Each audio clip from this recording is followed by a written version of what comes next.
Fox Sports welcomes you to the following presentation of the National Football League.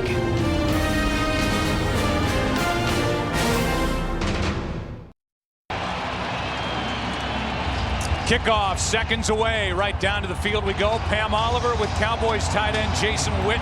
Jason, tell me your offensive priorities today and how you hope to accomplish them. Well, we got a lot of momentum coming into this game, and this is a tough team. So we got to handle this crowd noise, try to quiet it down early, and just execute. Thanks so much for your time. All right, thank you. Let's go over to Chris Myers, who's standing by with Jared Allen.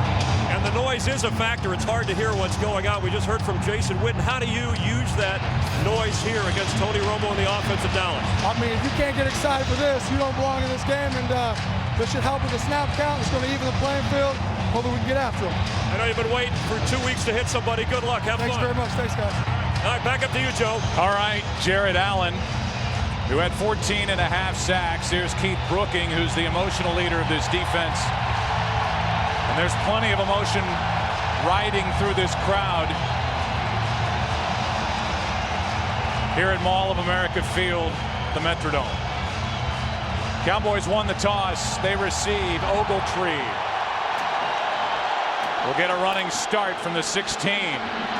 Short kickoff, short return of just 12 yards. Eric Frampton on the tackle.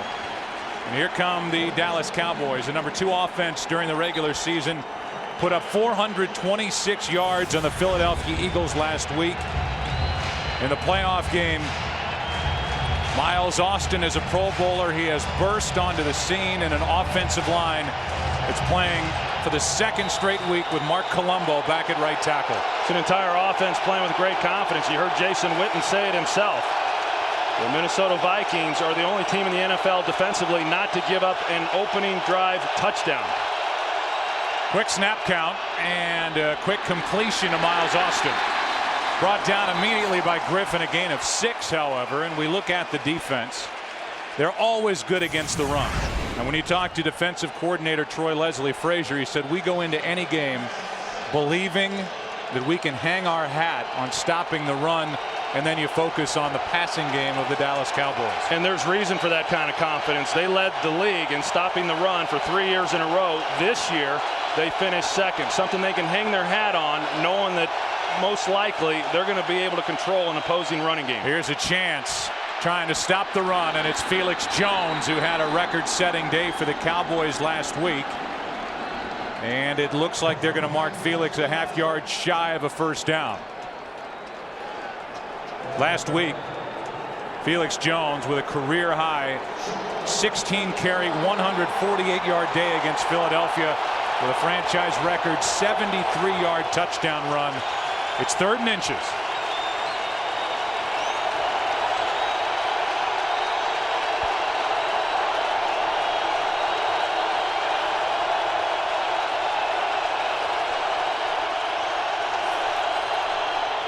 They flip it to Miles Austin.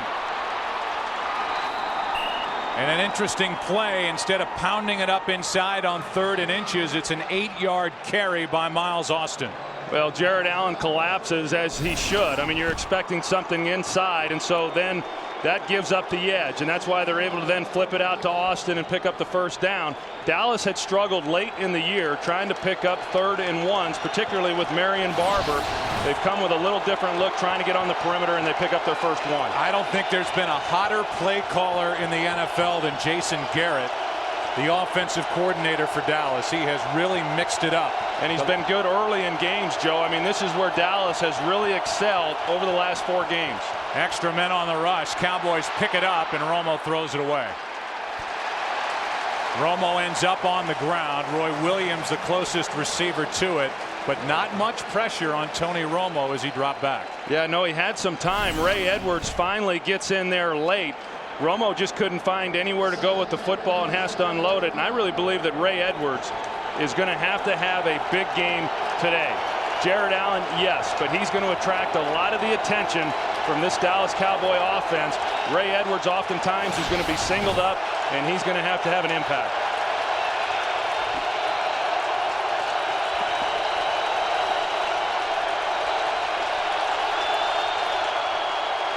On second down, Romo throws for Austin, who makes a leaping grab, and Miles Austin is good for 9. Benny Sapp, the starting corner, on the tackle, and Austin went up to get it. Well, it was a called running play, and Tony Romo just decided that he could come out and make the quick throw to Miles Austin and get it in his hands. Benny Sapp was in a great position, and he just didn't stay with him once Romo was able to buy more time. Wade Phillips finally got his first last week against the Eagles. Romo got his first win. It's 3rd and 1.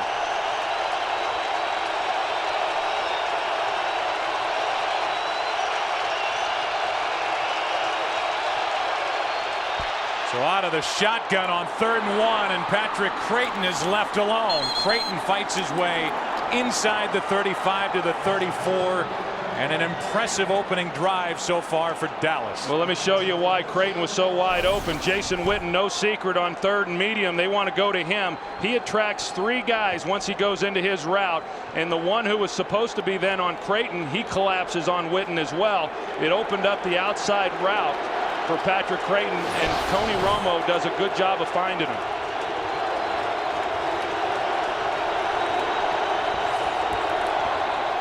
They fake the handoff to Felix Jones. Romo ducks under the pressure and then throws incomplete. Arm was moving forward. It's an incomplete pass. Deion Anderson was there to fall on it for Dallas. It's 2nd and 10. Well, right now, I mean, you look at what's happened here defensively, and Dallas putting together a pretty good drive, and we touched on it a little bit there, Joe. Dallas has had a great deal of success here during this winning streak of getting out on opponents early. It's the one thing that Minnesota wanted to avoid, but Dallas has put together a nice drive here on the opening drive of the game.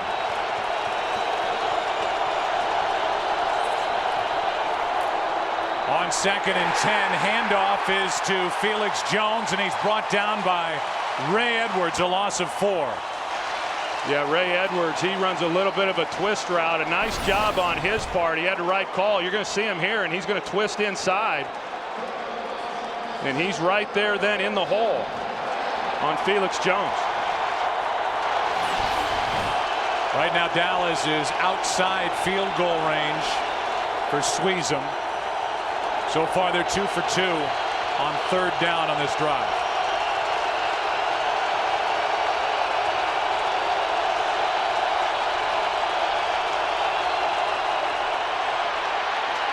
Romo goes down. Ball comes out. Minnesota takes over at the 35. Edwards knocked it away. Kevin Williams ends up with a football. You know, Leslie Frazier challenged Ray Edwards coming into this ball game that he was going to have to show up and be big. He was big on that series and forces the fumble. Timeout on the field. Favre and the Vikings offense takes over. No score.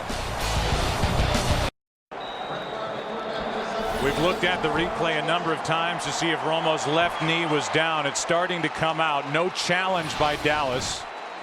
It's called a fumble, forced by Ray Edwards, recovered by Kevin Williams. And now Favre.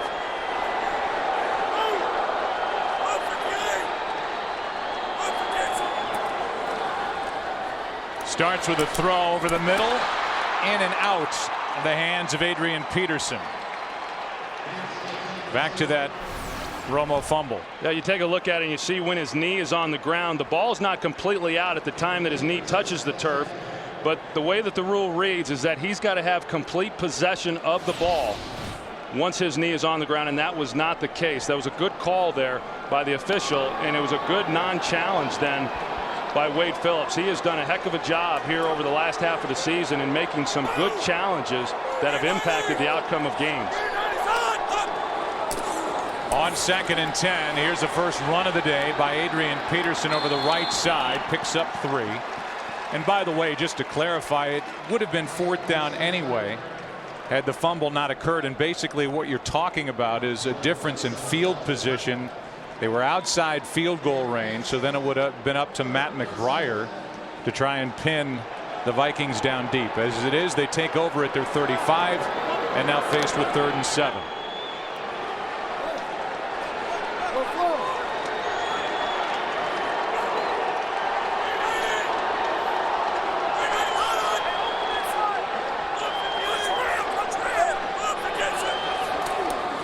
Extra men on the rush, and Favre goes down. And who is it? DeMarcus Ware. He's slow to get up. A loss of 8. It's 4th down, and Ware is injured. Gets lifted back to his feet and jogs off the field. Here's a guy who played with a sprained neck. After suffering it against San Diego, he's played with a bad foot, a fracture in his wrist, and he gets a sack. 14 sacks in his last 14 games. Well, an absolute breakdown in protection right there. Chester Taylor was to that side, should have tried to help pick him up. He lets DeMarcus Ware completely free. I mean, no excuse for that. Fair catch called for by Creighton. Cowboys get it right back. A quick 3 and out for the Minnesota Vikings offense, and it ends with a DeMarcus Ware sack. No score, first quarter.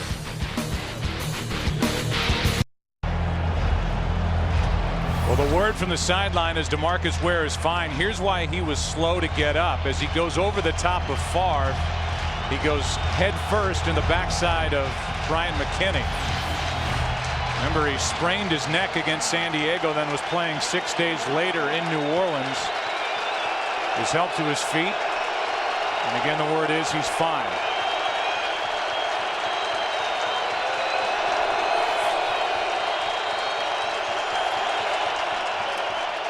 Handoff to Felix Jones over the left side.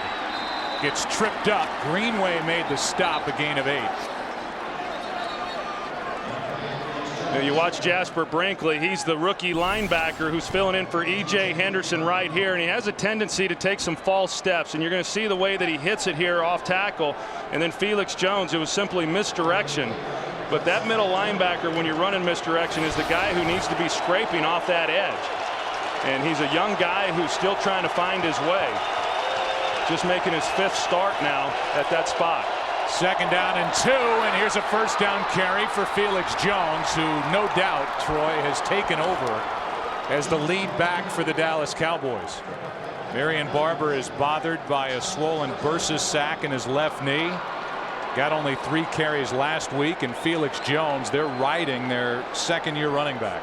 Well, they sure are, and you know, he's really come along this year. He was regarded as just a speed guy and someone that maybe didn't finish runs, was not real powerful, but nothing could be further from the truth. This guy is hard to bring down, and he is an excellent runner between the tackles. In fact, he is better. He averages more yards per carry after contact than even Adrian Peterson. Here's another try for him out of the backfield, catching a pass, making a move. And what a move he put on Cedric Griffin.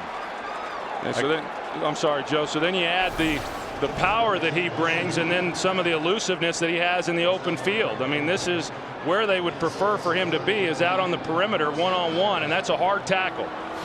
You know, as I said, he can run over you, but he can also put his foot in the ground and make you miss and make you look pretty silly, as he did right there with Cedric Griffin.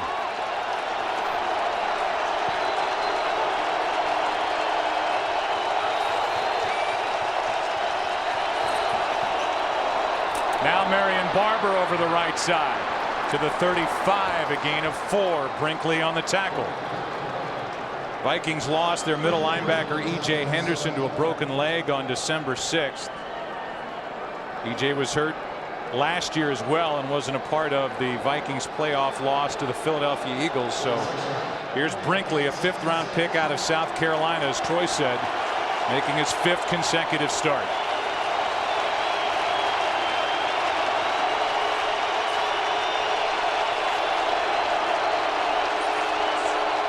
Ball comes out.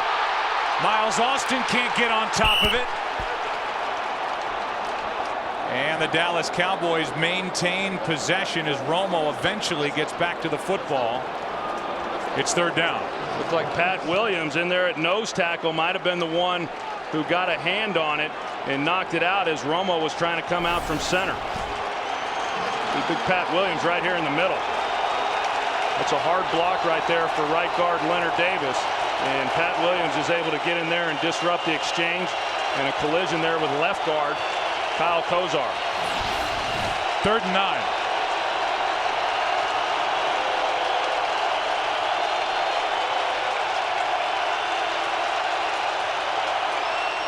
quick throw. It's tipped by Witten, caught by Austin. And Austin will be about a yard short of a first down. Well, Joe, the guy who ultimately caught it, Miles Austin, that's who it was intended for. And Jason Witten was in the same area. He thought he was the intended receiver. You see him get his arm and hand out on the ball. And initially it looked like it might have been an interception, but Miles Austin is the guy who goes up and makes the play. And instead of going for it on 4th and 1, the decision is to try a 48-yard field goal. Sean Sweezum. And Sweezum missed it.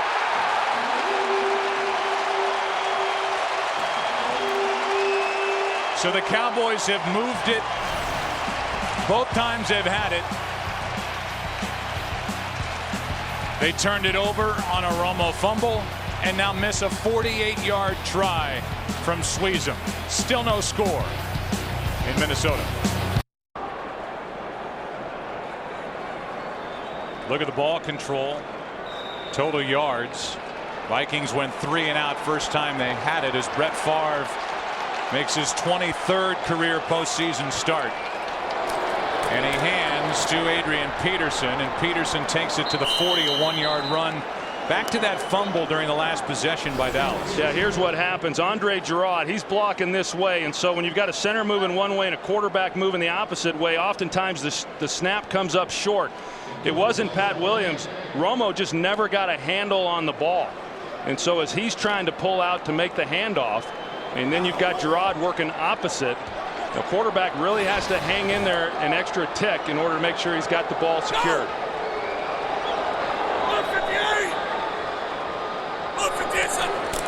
Blitz from Dallas. Favre throws quick, hits Sidney Rice, who leans and appears to have enough for a first down.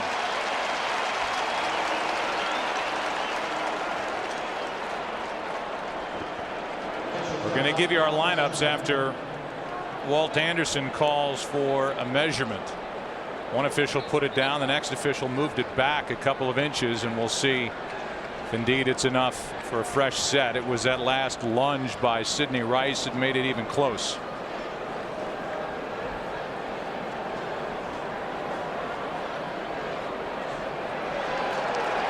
First down, Vikings. Here's a look at their lineups. You know Brett Favre, you know Adrian Peterson, who this year became the 3rd player in NFL history to rush for 1,300 plus yards and 10 plus touchdowns. 3 straight seasons. Earl Campbell, Barry Sanders, the other 2. But then you look at this offensive line, the huge tackles, and they will have their hands full with the outside pass rush of the Dallas Cowboys. And Brett Favre went up to Bryant McKinney this week and told him he believed in him, thought he'd do a good job for him in this ball game. Peterson, with his hardest run of the game, picks up 4. Brady James on the tackle. The defense for the Dallas Cowboys has been on a great roll.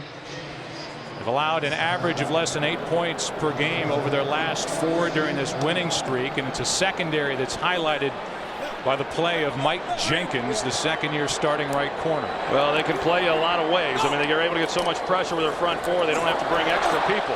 Favre lets it go downfield, pass caught, touchdown Rice.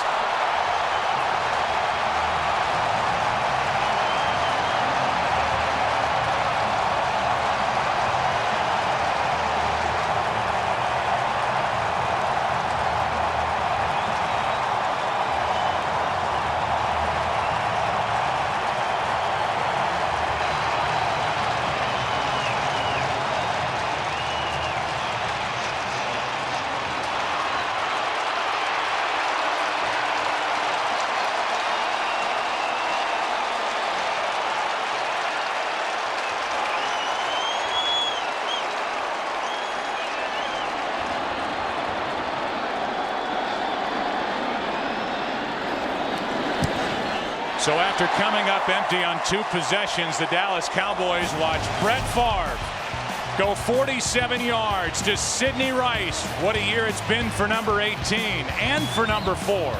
7-0 Vikings.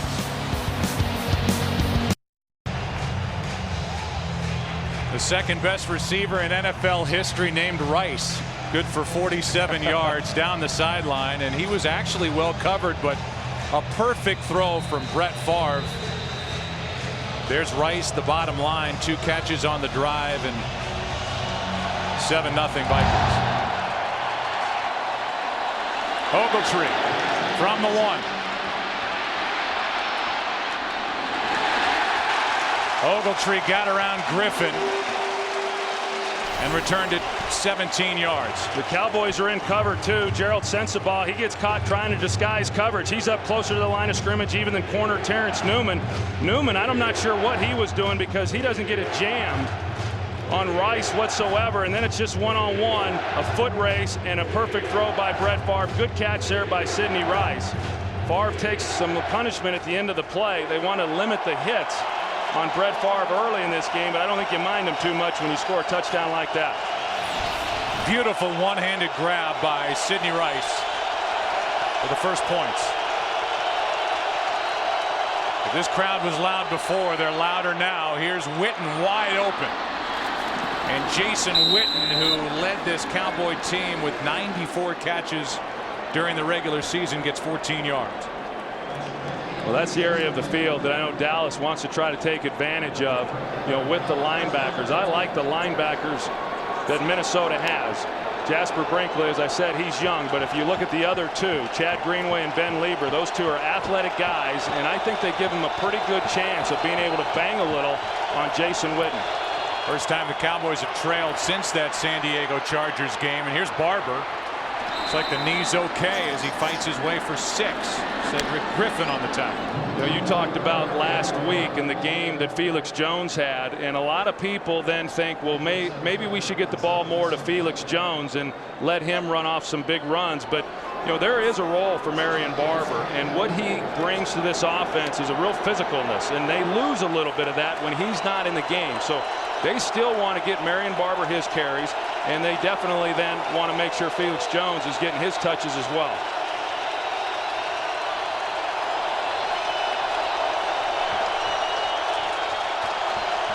Second down and 4. 4-man rush, and Martellus Bennett makes the catch and has a Cowboy first down. Pat Williams, who's the 13-year nose tackle for this Minnesota Vikings defense, missed a game, the Chicago game, with a right elbow injury. He came into this game wearing a brace. Before that last play, he ripped it off his arm and threw it to the sideline. He's dealing with Gerard and Leonard Davis and Kyle Kozar, the 2 guards. On first down, Romo throws it low and it's incomplete. That play was never there for Bennett. Well covered by the Vikings defensively, 2nd and 10. One of the things that's interesting right now, Joe, for Minnesota defensively, and talking with Leslie Frazier on Friday, of course, as I say that, here comes Antoine Winfield now in order to match up with the personnel. But we thought that he was going to be playing in their base package as an outside corner. Instead, they've stuck with Benny Sapp, and they're just using Antoine now primarily then as the nickel guy. Right now, he's covering the 3rd wide receiver on the slot. Handoff is to Barber. Winfield gets caught up in traffic. What a good play made by Sapp. A gain of only 1, and there was more room out there, but Sapp made the play. Good job by Benny Sapp, because you're right, normally that would be where Antoine Winfield is, but he got sucked inside, and then Benny Sapp has to then get off the block of Roy Williams and make a tackle against a guy that's awfully difficult to get to the ground. Under a minute and a half to go in the first quarter. 3rd down, Dallas.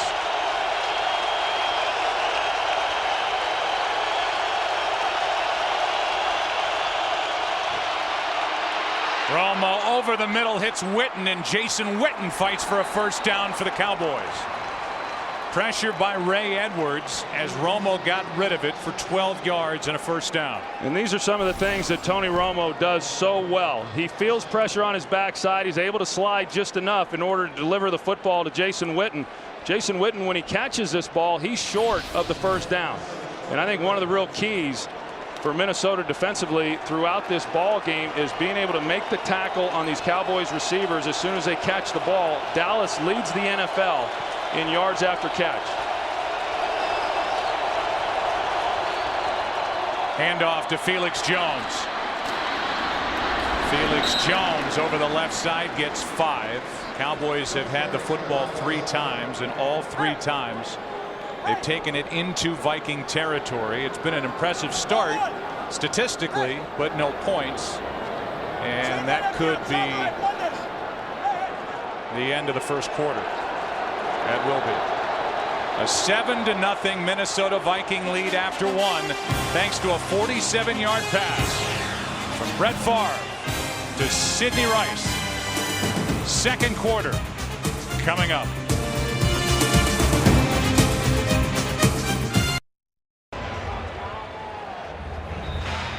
Brett Favre now watching his defense try and figure out a way to slow down the Dallas attack. Cowboys have outgained the Vikings 118 yards to 55.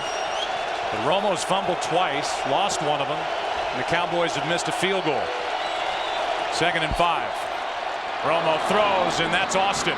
He's got a first down at the 26.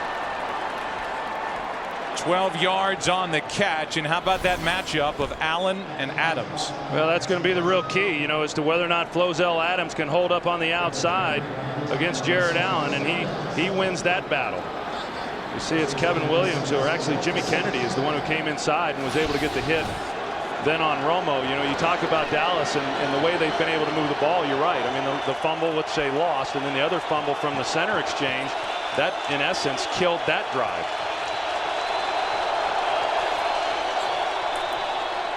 Good protection for Romo, and he throws for Bennett. And Martellus Bennett, who has been really not a factor this season when there were so many expectations for him coming in, is good for 16 yards, and he has 3 catches. Well, so much expected of Martellus coming into the year, and yet in the regular season he only had 15 catches. And if all of a sudden this guy catches some fire and becomes an integral part of what they're doing in the offense, you add another weapon to what they already have. I mean, he could put a lot of pressure on these defenses. Right now he's running through those zones wide open. Razorback formation with Tashard Choice about to get the snap, and they fake the handoff. Choice goes forward and picks up a yard, takes it down to about the 8. 2nd and goal. Little different look for Dallas though this time. Here's Mark Colombo, the right tackle. Normally when they go into their wildcat, they run him to the left side and put 2 big offensive linemen to the left. A different wrinkle. Part of the reason why Dallas runs that wildcat is just to try to get a look as to how the defense is going to play it. If they like the look, they'll come back to it.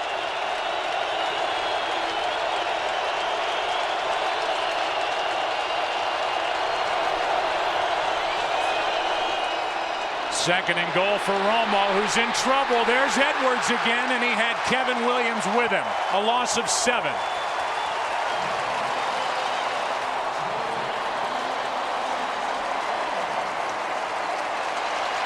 Well, Ray Edwards has come to play. The challenge that Leslie Frazier gave him during the week, he's answering it, because he used a speed rush right here on Mark Colombo and just is able to get around the corner.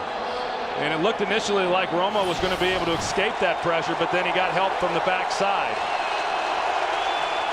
Second sack for Ray Edwards. 3rd and goal from the 15.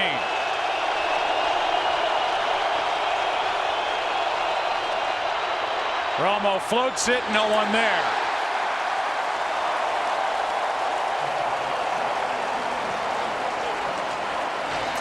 And it's 4th down with the Cowboys trailing by 7.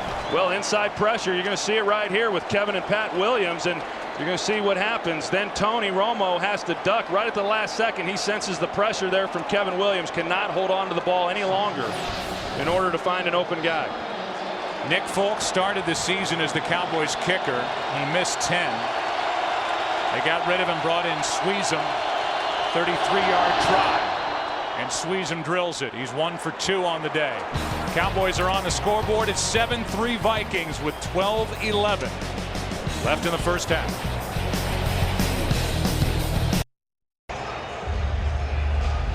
We ask you to please join Fox Sports and the NFL to help the people of Haiti recover from that devastating earthquake that hit their country. You can make a $10 donation to the Red Cross relief efforts.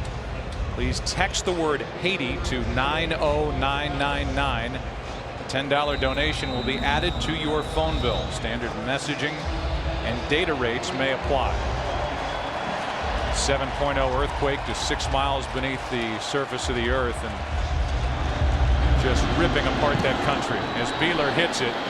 Led the league this year as a rookie in touchbacks, and he adds another one to his season. Vikings, Cowboys, 7-3 Minnesota. Early second quarter. Vikings have it up 7-3. Flozell Adams shaken up on that last possession for Dallas, down to Pam Oliver. Yeah, and he really had to lumber to get off the field, Joe. The trouble is he's got a right calf injury, which the team trainers just retaped. No word yet officially on if he's coming back, but he's still getting medical attention. Back to you. All right. Well, obviously a focus as he's had to deal with Jared Allen, number 2 in the NFL with his 14.5 sacks. Favre fresh off the touchdown pass, dumps it off underneath the Klein saucer. Brought down by Brooking after a gain of 14 yards. Well, awfully good protection that time for Favre, which allowed him then to step up, in the pocket. And I know as we move through this game, of course they want to protect Brett Favre. They want to minimize the hits that he takes throughout this ball game. And one of the real keys then is trying to neutralize Dallas's all-pro nose tackle Jay Ratliff. If they can neutralize him, then at least Favre has a spot to step up in the pocket as he had there.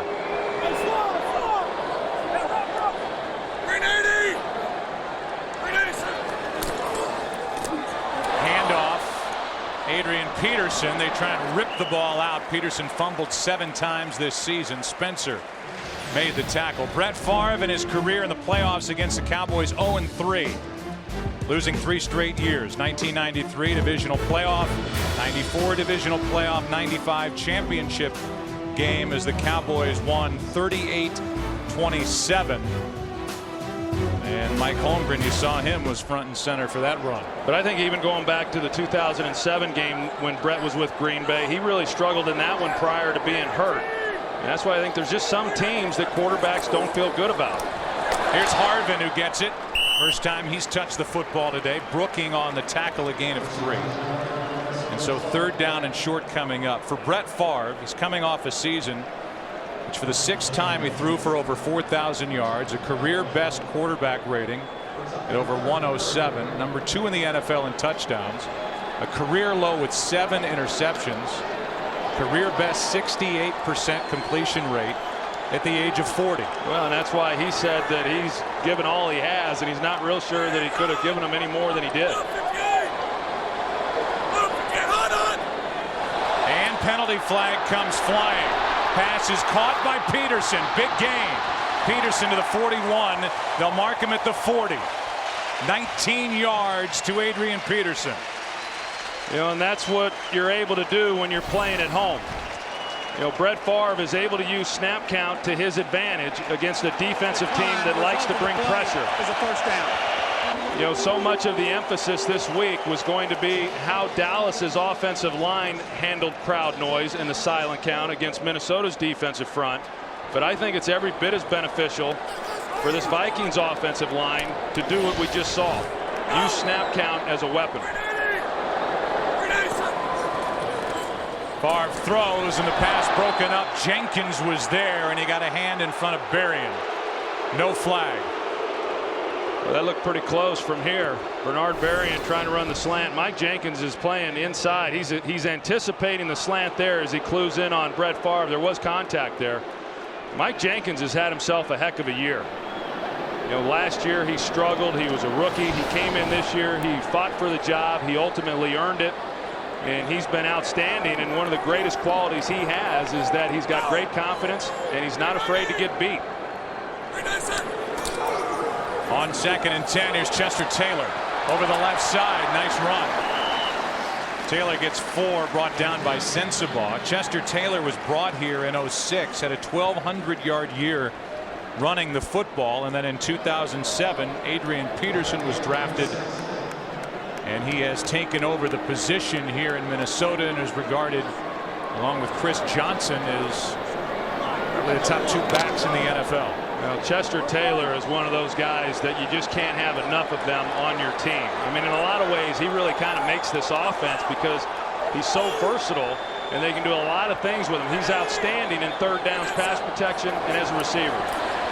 Favre throws as he backpedals, and he hits his receiver for a first down. Taylor. Chester Taylor led the NFL running backs in third down receptions, and he gets one here for 9.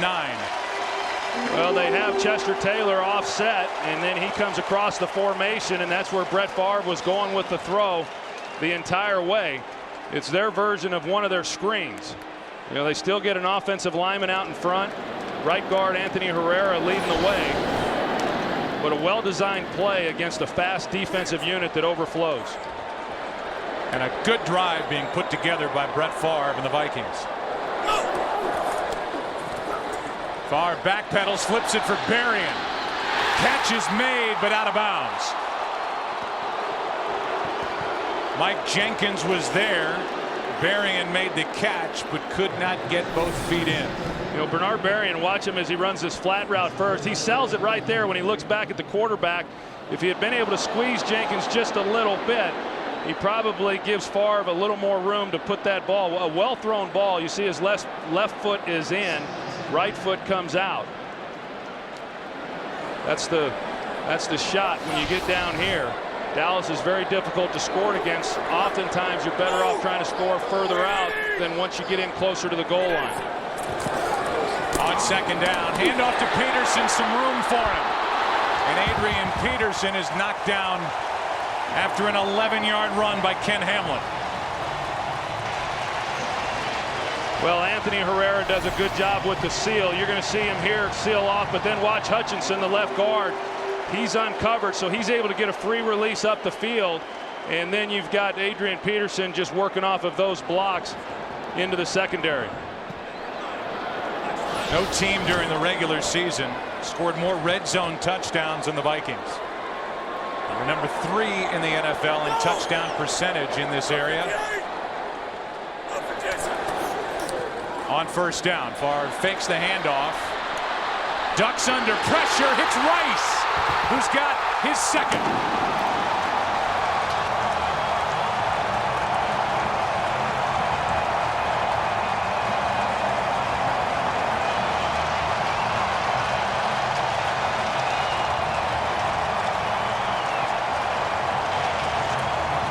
Well, Sidney Rice comes in motion, and he's going to act as if he's blocking. You're going to see him down here, and then he goes to the ground. They turn him then loose.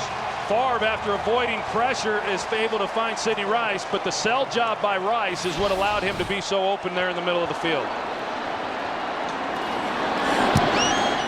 He's starting to look like the other Rice, with 2 touchdowns in this first half.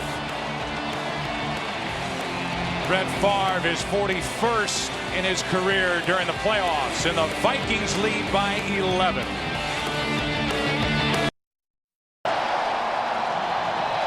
You can talk about the Favre effect here with the Vikings.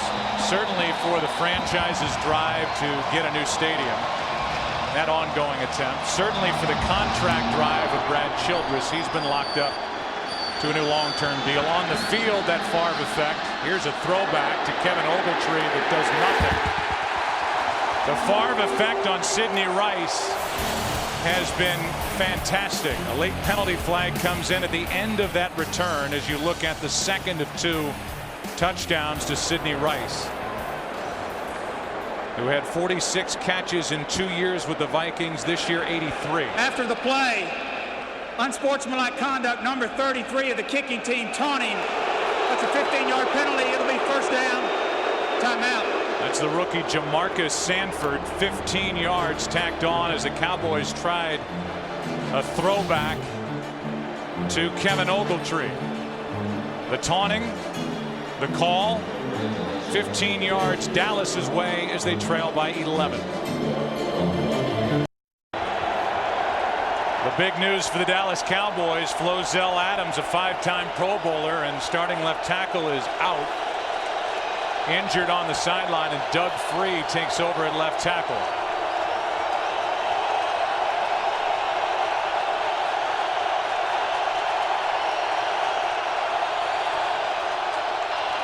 Delayed handoff, and it's Felix Jones brought down in the backfield by Jared Allen. The winner of this game will move on to take on #1 seed New Orleans next Sunday in the late window. Will it be the Cowboys or the Vikings? The Saints so impressive in their win yesterday over the Arizona Cardinals. Congratulations to both the Colts and the Saints. Interesting, the first time since '04 that both #1 seeds from the AFC and the NFC advance to the championship game. Second down and 11.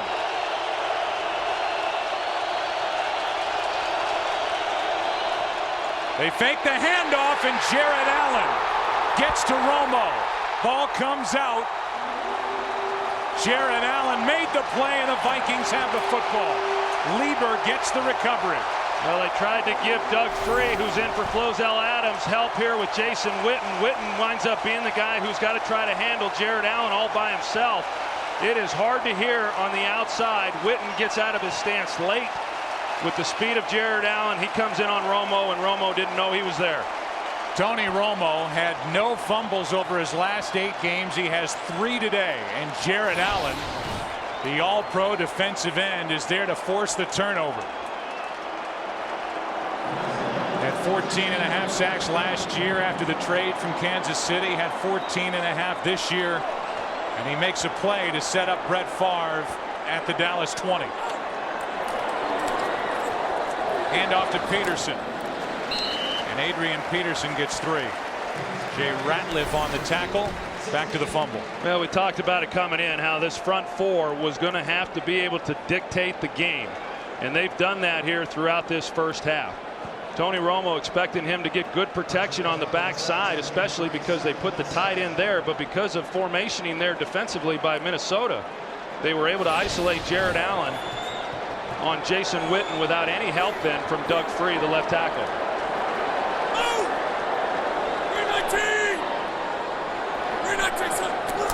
Second down and 7. Berrien makes the catch. Made the move on Newman. Berrien goes down out of bounds. No flag. A gain of 11.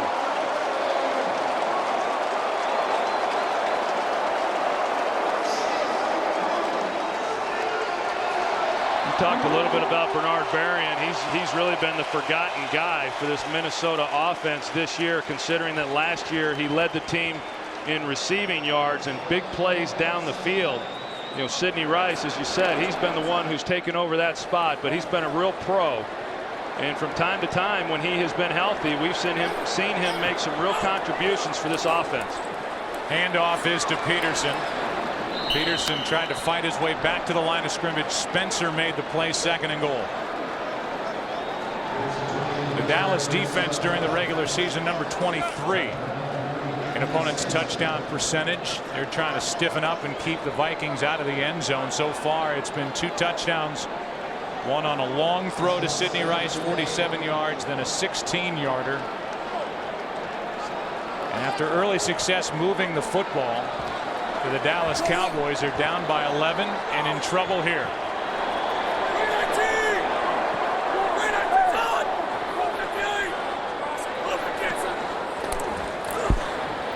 Favre hits Taylor, and the ball is out, incomplete. Good play by Brooking. He was there to make the stop had Taylor held on. It's 3rd and goal. Man coverage there defensively by Dallas, and so you've got Keith Brooking, who's locked up, and he runs right then with Chester Taylor and is there to make the play. And you know, you talk about defensively how Dallas has been so good at keeping people out of the end zone and not giving up a lot of points. One of the reasons for that has been their offense and their ability to protect the football. They haven't protected it as well here today, and that's why we're seeing Minnesota being able to put some of the points up that they have here in this first half. It's 3rd down and goal.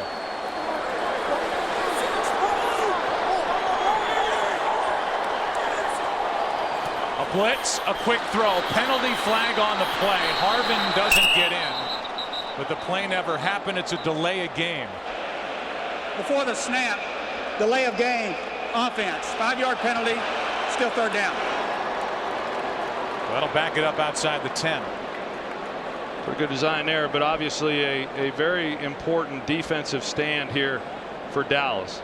If they can keep Minnesota to a field goal, I think that they feel, certainly good about that, but then they give the ball back to their offense and see what they can do prior to the end of the half. Dallas has been good in those situations. A touchdown here, and now you're looking at a 3-possession ball game with an entire second half then left to play.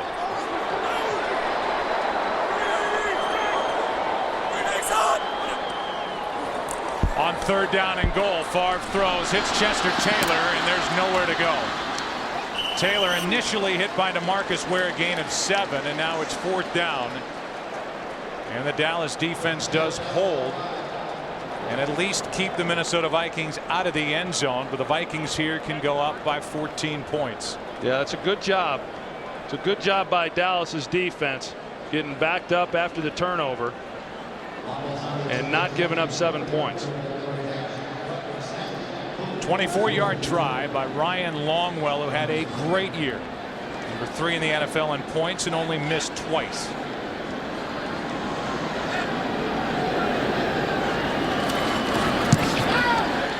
It's a 14-point game, 17-3. Tony Romo took the hit, coughed it up for the third time today. The Vikings turn it into 3 points. Romo trying to get his team going as they trail by 2 touchdowns. 3 minutes 46 seconds left in the half, each side with all 3 of their timeouts remaining. Longwell will kick it away. Kevin Ogletree is waiting deep. The Cowboys defensively had allowed 14 points in the last 3 games. 35 possessions. The Minnesota Vikings and Brett Favre have put up 17 points in 4 possessions here in the first half today and lead 17-3. Line drive kick. Takes a bounce for Ogletree, a couple of bounces, and Kevin Ogletree crosses the 20 and not much. Out to the 22, down to Pam Oliver. Well, Joe, the Dallas offensive line got some animated words from Tony Romo, who wants that group to pick it up. Meantime, lineman Doug Free and tight end Jason Witten got technique tips from Flozell Adams, as they will be responsible for trying to keep Jared Allen off of their quarterback. Back to you. All right, Pam. Doug Free, who made 7 consecutive starts at right tackle for the injured Mark Colombo, now is at left tackle and having to deal with number 69 for the Minnesota Vikings.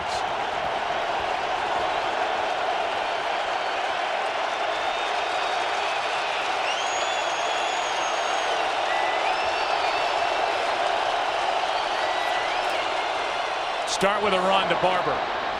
Puts his head down, takes it to the 25, a gain of 3. Ben Lieber on the tackle for Minnesota. Pretty tough duty there for Doug Free. You said, he came in for Mark Colombo. He played right tackle, did a nice job. When you talk to these offensive coaches for the Cowboys and you ask them what's the future for Doug Free, they really like him. He's a very athletic guy. In fact, they will tell you that he has left tackle feet, meaning basically he's a very athletic individual. But he's got his hands full if he's going to be in for the rest of this ball game on the left side. 2nd down and 7. Romo's in trouble again. Spins out and hits Witten, who has enough for a Dallas first down.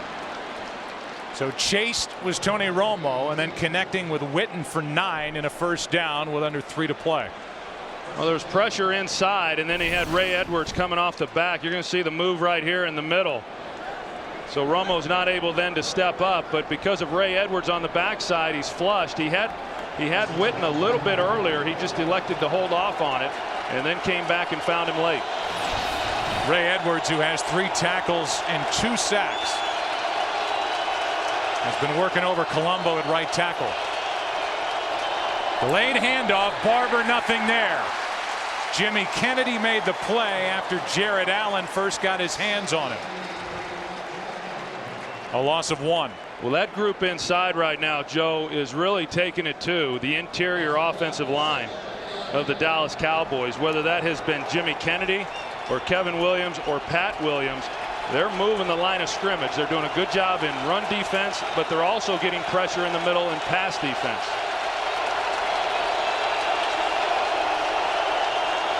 Second and 11, a blitz, and Witten somehow hangs on to that pass from Romo. Everybody was coming on a blitz, and Witten's good for 8 yards as we hit the 2-minute warning here in Minnesota. 3 timeouts remaining for Dallas. 2 minutes left as they trail by 14.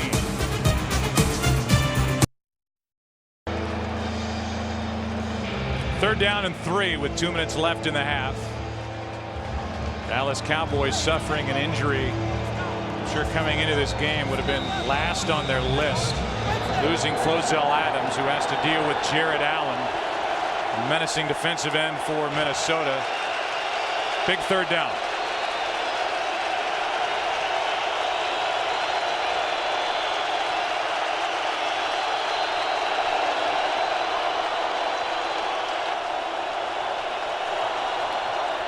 On 3rd and 3, pass incomplete through the hands of Austin. Vikings jumped defensively. Gerard didn't snap it. Cowboys had a chance to get a first down by penalty on a defensive offside, but did not take advantage. And the reason you're going to see Andre Gerard, the center, is looking between his legs when Ray Edwards jumps. He's trying to sort out the defense. That has no idea that Ray Edwards had jumped offsides. If that was at home, then Gerard snaps it and they get the free play. So on 4th down, McBriar punts it. He's had a very good year, and Darius Raynaud with a fair catch inside the 10 at the 8.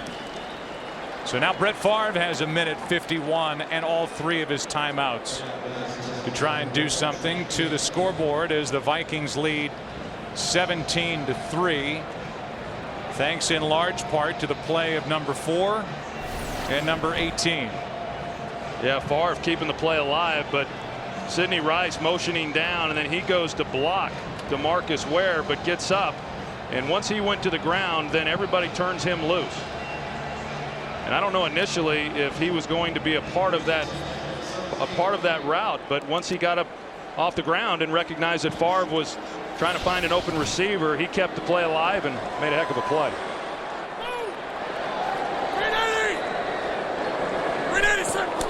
Starting at their 8, they start with a run, and Spencer makes the play on Peterson. And we talked to Brett Favre earlier in the year, and now Dallas will think about taking timeouts. And they take their first. Brett Favre, who is the oldest quarterback to start a postseason game by doing so here today. Older than Johnny Unitas, 1971 against the Dolphins, 38 years old, 240 days. Fran Tarkenton, 78 against the Rams, 38 years, 331 days. Phil Simms, 1993 against the 49ers, was 39 years old.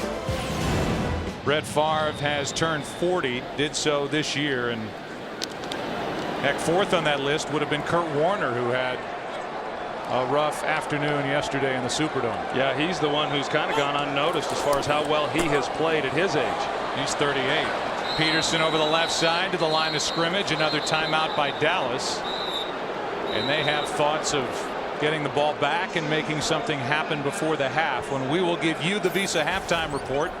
Kurt, Terry, Howie, Michael, and Jimmy will have highlights and analysis from this game, and we'll look ahead to all of the second half action. Started to say, Troy, that when we met with Brett Favre earlier in the year, he said, I never could have imagined it would be this good, even with the talent in place and the expectations. And it has been that good, and he has made Sidney Rice that much better, and Percy Harvin, the NFL Offensive Rookie of the Year. And then you have Peterson carrying it, and Schenko, the tight end, with 11 touchdowns, and Berrien. They have a lot of weapons, a good offensive line. Rick Spielman, the GM, has done a great job of putting the talent together here with the Vikings. On 3rd and 10, handoff underneath, and a first down carry by Chester Taylor. 14 yards and a first down to keep the football for Minnesota. The Cowboys uncover John Sullivan, and so the center, and he's able to get up and put a pretty good block and free him up. But Dallas in a good position right there to stop him and get the ball back here before the half. A key first down for Minnesota. Blitz coming from the Cowboys, and Favre goes down. Spencer is in there along with Carpenter. And a sack with just over a minute to go, and now looking more and more like our halftime score will be 17-3. Dallas has only one timeout remaining, and Favre and the Vikings are willing to let the clock run down. Yeah, and if something had happened on that play, then I think they're off and running. Joe, you mentioned Rick Spielman and the job that he has done, with some of these draft picks. How about the key free agents that they've picked up, while he's been here? Steve Hutchinson, of course, Brett Favre, Jared Allen. Second down and 14. Favre throws across the field, and that pass was bobbled and incomplete to Percy Harvin. He trapped it, and it's incomplete with 27 seconds left. And now, because of that throw, which is an odd call, the clock stops. And if Dallas, Troy, can get a stop here, you see that ball come out. If Dallas could get a stop here, well, then they can use their timeout and at least get the football. Yeah, and I can tell you that the defense, the Minnesota defense, is not happy about that. I mean, the last thing that they want to have to do is go back out onto the field here before the half. I was with you, Joe. Once they didn't get anything there on first down, I thought they would just run out the clock and be happy with a 14-point lead at half. Now Kleinsasser moves early. Number 40, offense, 5-yard penalty, still third down. So that'll back it up, and I mean, because of that throw, now you're Minnesota, you likely run it on 3rd and 19, make Dallas use their final timeout, but because of where they are on the field, Dallas will have a chance to make a couple of plays and at least get into field goal range. I don't get that second down play at all. No, I think it was a mistake, and it's interesting to me watching games each and every week how oftentimes coaches mismanage the clock at the end of each half. Here's your handoff. There's Chester Taylor, and Dallas will spend its final timeout with 23 seconds left as Stephen Bowen made that last tackle.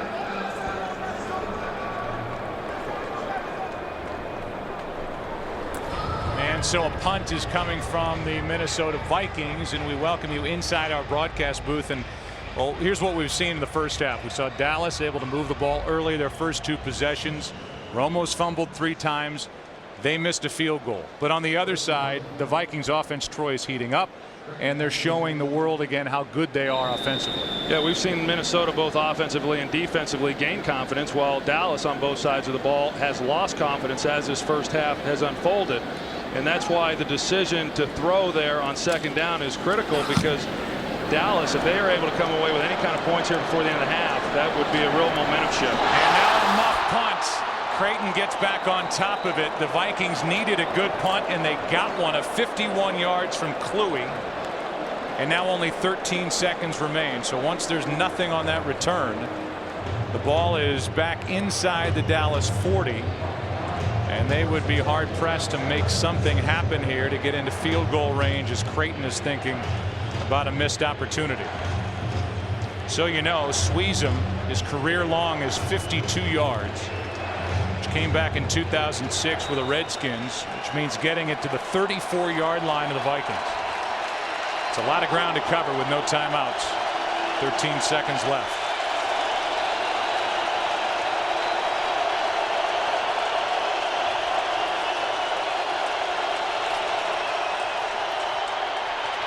Romo throws. Creighton can't make a one-handed catch, and now 9 seconds remain.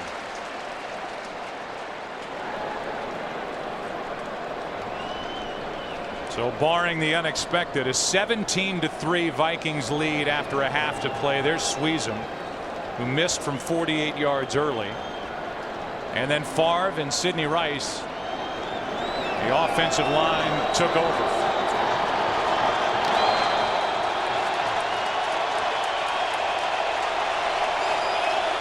Vikings will start the second half with the football. Romo throws underneath. Witten hops out. Now 4 seconds are left. And there's time for a heave down the field. No time to do anything else. Yeah, they might have gotten themselves in a position to where from this point at midfield that Romo has enough arm to get it all the way into the end zone. But other than that, I can't imagine with 4 seconds that they can get a play off and try to pick up a few more yards prior to making that shot down the field. That's why it was an important 51-yard punt by Kluwe. Of course, you don't want to say Hail Mary around these parts. Staubach and Pearson in 75. Romo buying time, going backward and just sliding at the 30. And that's a half of play with the Vikings and the Cowboys. The fresh legs, the number 2 seed, the well-rested Vikings suffered a couple of shots across the bow early as the Cowboys moved it, but then the defense did what this defense does, especially that defensive line. Vikings lead by 14 at the half. Visa halftime coming up. We're at home. We don't lose at home. We're ready. One mission, one result. Let's go.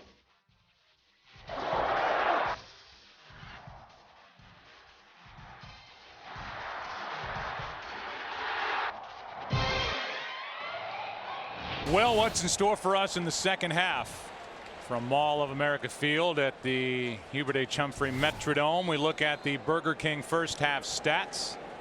Total yards about even. 2 turnovers for Dallas. 4 Cowboy fumbles today. 2 of them lost. 4 sacks allowed by the Cowboys. 3 of them credited to Ray Edwards, who has stepped up to that challenge he got from his defensive coordinator. Time of possession still favors the Dallas Cowboys. Minnesota will start the second half with the football. Dallas came out in the first quarter and actually did a pretty good job, but the turnovers are what hurt them. And then the second quarter, it was all Minnesota. I mean, you look at what Dallas has done defensively. They've done a nice job against Adrian Peterson. That was the real key coming into this ball game. What they have not done is protect the football, and they haven't protected Tony Romo. And the guys up front, you mentioned it, Ray Edwards, Jared Allen, the big guys inside, Pat and Kevin Williams. Those guys have done their part. Percy Harvin is a Pro Bowl kick returner as a rookie. Before in the NFL, averaging 27.5 yards per kick return, but Beeler usually puts it through the back of the end zone. And this time is no different. Vikings will start at the 20, and we go down to Pam Oliver. Well, Joe, some very concerned looking Cowboys trudged into the locker room. I asked Wade Phillips what he needs from every single player this half. He gave me a standard answer: we'll be all right. I asked about Tony Romo, the fact that he is running for his life. He said, well, at least we're doing the same thing to them. Flozell Adams, meantime, he got reevaluated at halftime to see if he could come back from that calf injury. So far, it's not looking very good. Back to you. All right, Pam. And the Vikings, who led the league during the regular season with 48 sacks, have stepped up with 4 today. Now number 4, Brett Favre, takes over at the 20. 158. 158. And a handoff, a delayed handoff, is to Adrian Peterson. Wrestled down with a gain of 7 by Anthony Spencer. Here's Chris Myers. Joe, Betty Sapp, the corner, the last one out of the Viking locker room, talking with one of the coaches. He expects Tony Romo, as the Vikings do, to come out throwing here in the second half. Brad Childress said we'll run the ball a lot more effectively. Other than the initial series where DeMarcus Ware sacked Brett Favre, we've made some adjustments. I don't think he's called DeMarcus Ware name since, and he thinks they're going to be able to run the ball and put this game away. All right, Chris, second down and 3. Go! 390! 390, son! Another run. Again, it's Peterson, and in the backfield he is brought down. No gain as he just got back to the line of scrimmage. Gerald Sensabaugh, the strong safety, was up and in the middle of it for the Cowboys. Well, that is going to be one of the keys for Dallas, because with Minnesota holding on to a lead, as I said, they did a good job against Adrian Peterson there in the first half, just 32 yards. But as this game unfolds with a lead, they're going to be able to hand it to him more often. Now, where Minnesota has been good here has been on third downs. Dallas has been excellent during this 5-game win streak, but Minnesota has converted half of them in the first half of this game. And penalty flags again. Movement. They blow it dead. Favre gets a shot from Brady James. It was complete on the back end, but they blew the play dead, and there was movement on each side.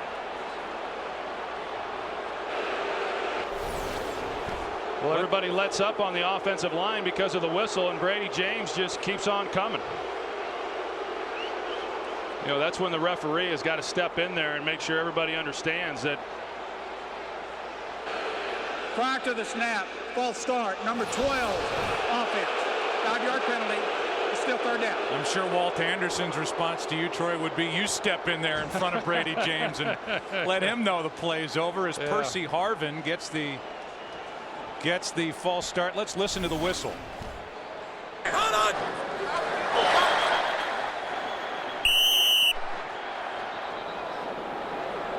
Favre, I don't know how he keeps popping up from the hits that he gets during the course of the season, or just that one from Brady James. He got right back up, and it's 3rd and 8. Yeah, a lot of things are easier to do from up here at 50 feet, Joe.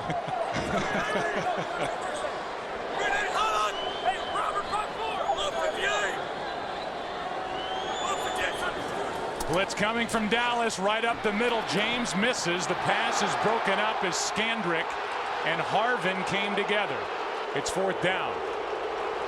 And so a 3-and-out forced by the Dallas defense to start the second half. Favre pretty hot about not getting a call on that one. They brought Brady James again inside. Percy Harvin looked to be held, you know, on the outside by Orlando Scandrick, and sure enough, as Harvin's trying to run the dig route, the shallow crossing route, Scandrick had a pretty good hold on him past the 5 yards. Yeah, that should have been a hold and an automatic first down, as it was. Incomplete 4th down and the punt. Creighton, who fumbled in the first half, has nowhere to go. Penalty flag is down back at the 23-yard line.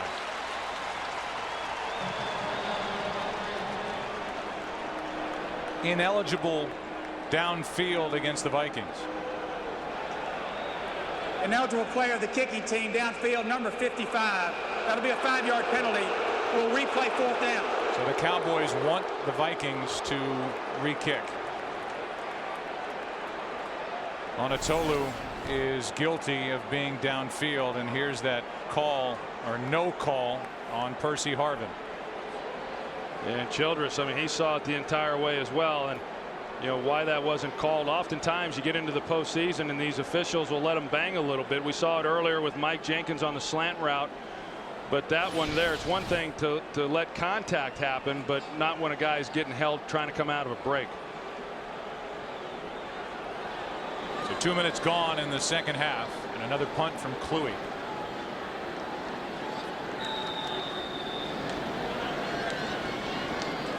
Both Newman and Creighton are back deep. Special teams coaches always worry when you have to re-punt. A lot of times this is when you get the big returns.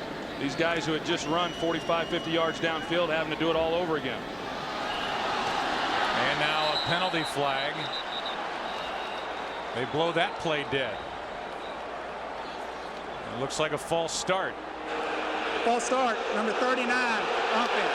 5-yard penalty, still 4th down. Meanwhile, just prior to that punt, Creighton and Newman, who were both back, Patrick Creighton took off and started to creep forward, and Terrence Newman, the former punt returner, was the one waiting deep for the punt from Kluwe. And now, because of the penalties, Kluwe will punt from his end zone.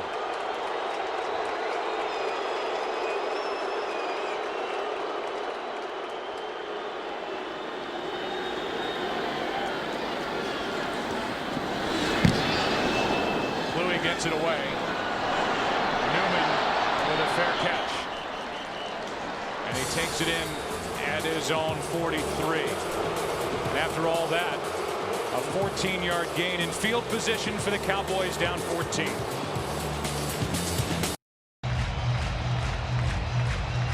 Dallas with good starting field position at their own 43.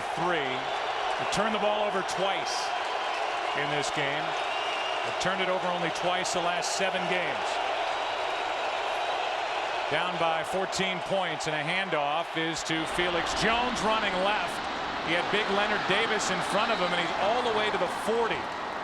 The Pro Bowl guard was out there leading the charge, and a 17-yard run for Dallas. And you're going to see at the end of this play, Felix Jones actually does a good job because he has it in the right arm on the left side running to his left, but Jasper Brinkley comes in right there at the end and is trying to take it out. You see there immediately going for, actually comes in right here. He comes in right for the ball, but Felix Jones doing a good job of securing it. Another run, Felix Jones right side. A 9-yard carry by Felix Jones. So that's 26 yards on 2 carries by Jones here in the second half. Well, I think it's important for Dallas to get that running game going because in the first half, I mentioned what a good job Dallas's defense had done on Adrian Peterson, but Minnesota defensively had done a good job also really shutting down this Cowboys running attack. Jones is at 5.8 yards per carry.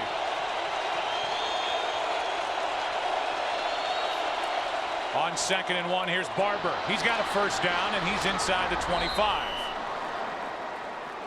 Chad Greenway on the tackle. 3 straight runs, and not one of them has been for less than 7 yards. Well, they're doing some good combinations up front along that offensive line. Jason Witten that time making the key block, which allowed Barber then to pick up that first down. You're going to see Witten as he collapses right there as Winfield tries coming in. And Dallas, the one thing we do know about Jason Garrett, they get that running game going, he's going to stick with it.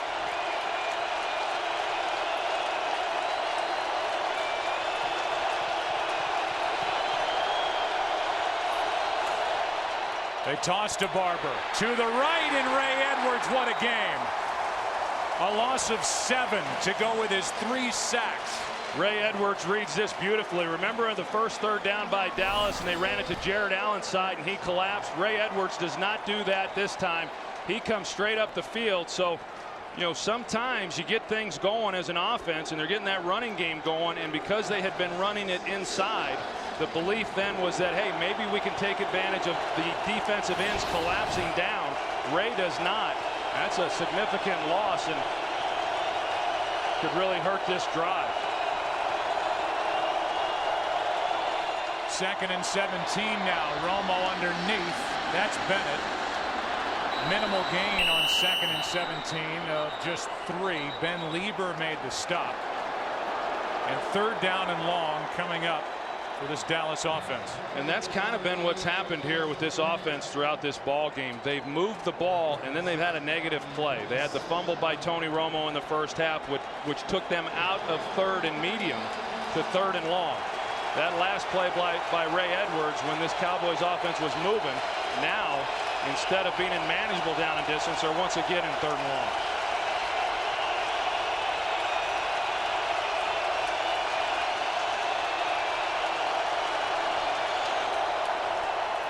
Extra men on the rush. Romo stays upright for a moment, and now Greenway brings him down.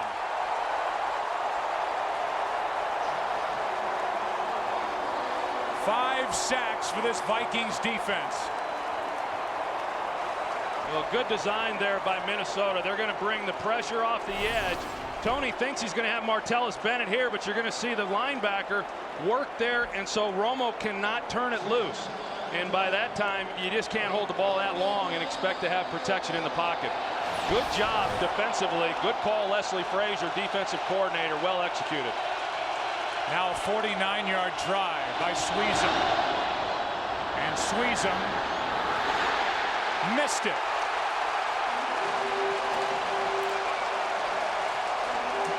They made the change. Cut Nick Folk. Added Sean Sweezum. He has missed 2 today. And the Vikings still lead by 14 points.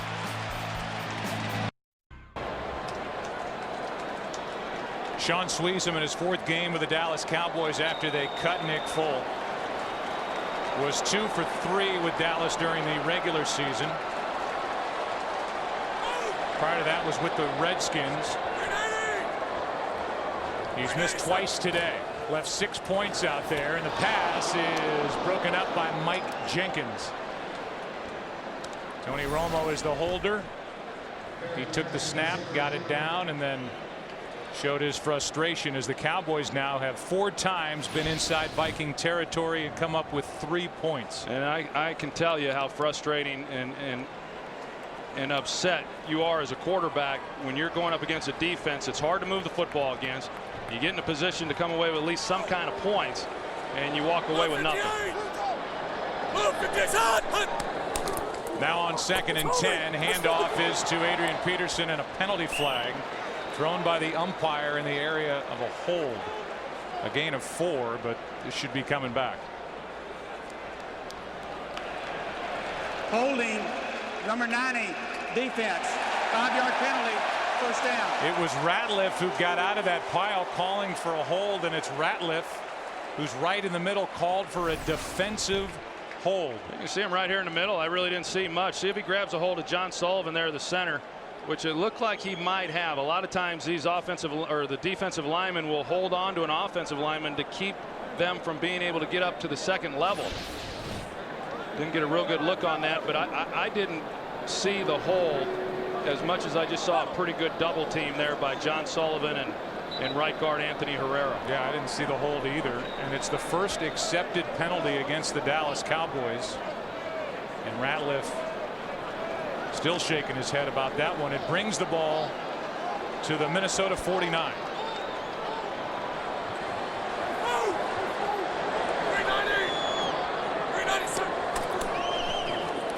Here's an end around. Harvin gets away from one tackle. That was Spencer. And now in the open field, takes it inside the 40. A 14-yard run, and Percy Harvin made that happen. Well, we saw Ray Edwards make that play on the other end for Minnesota, and then you've got Spencer, who is in a great position. He just fails to make the tackle there, and then Keith Brooking trying to get there, he overruns it. That shows you some of the dynamic ability there of Percy Harvin. Those are the types of things he was doing back at Florida, and they've incorporated some of that here with Minnesota, but he's become a much better receiver than I anticipated at this stage of his career. Handoff to Peterson, and Adrian Peterson picks up 2. Spencer on the tackle for Percy Harvin, and this is rookie year, over 2,000 combined yards. Over 1,100 returning kicks, 790 yards receiving, 135 yards rushing. And it was earlier in the year when Brad Childress told us the staff at Florida told the Vikings that Harvin, with all the things he did for the Gators, was their best running back. Even though he wasn't a running back. Yeah, I mean, that you wonder what Florida might have been able to do if they put their best running back at running back. 2nd down and 8. And they blow this one dead. A false start against Minnesota. False start. Number 81 offense. 5-yard penalty. It's still 2nd down. It's the often overlooked tight end here, Vizanti Shenko. One thing we don't have to worry about, Percy Harvin is not the best running back on this team. No. He wears number 28.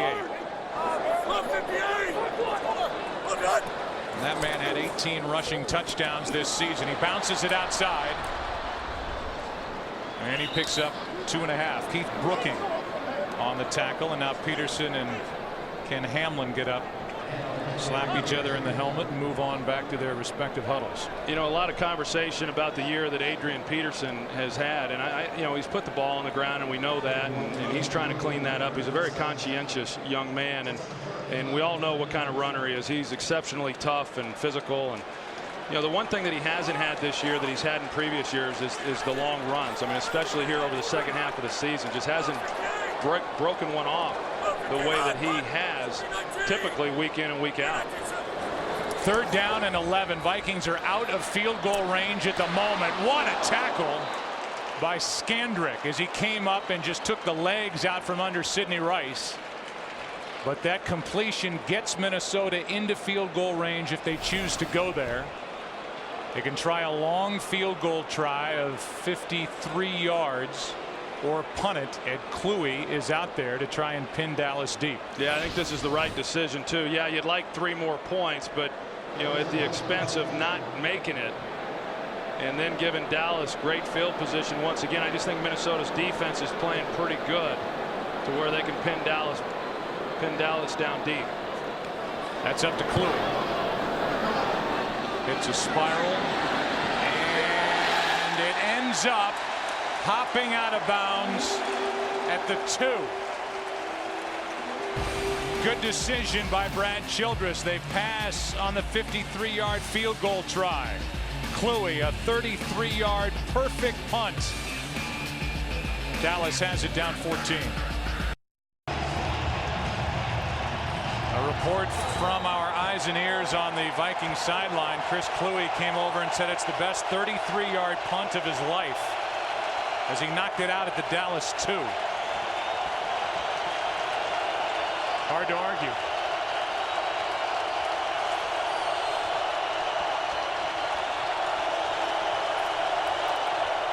Here's Barber.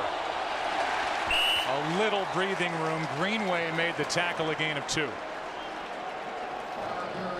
Well, right now Dallas is focused on one thing, and that's just trying to pick up one first down and try to give their punter Matt McBriar as much room as they can if they can't go any further than that. Jason Garrett, Troy, came in as a red-hot offensive coordinator with his play calling. Leslie Frazier has come up with some brilliant play calling of his own. The defensive coordinator of the Vikings. Romo throws and throws low for Witten. 3rd down. Frazier, who Troy has interviewed 7 times for head coaching jobs over the last 3 years and is still on the list of the Buffalo Bills. Yeah, he's done a good job. In fact, Tony Dungy came out and said that had he have taken the executive position there in Seattle, he would have hired Leslie Frazier as his head coach, and he's done an outstanding job. I'll tell you, for Jason Garrett, the offensive coordinator for Dallas, it's hard to call plays when you're down here backed up like Dallas is right now.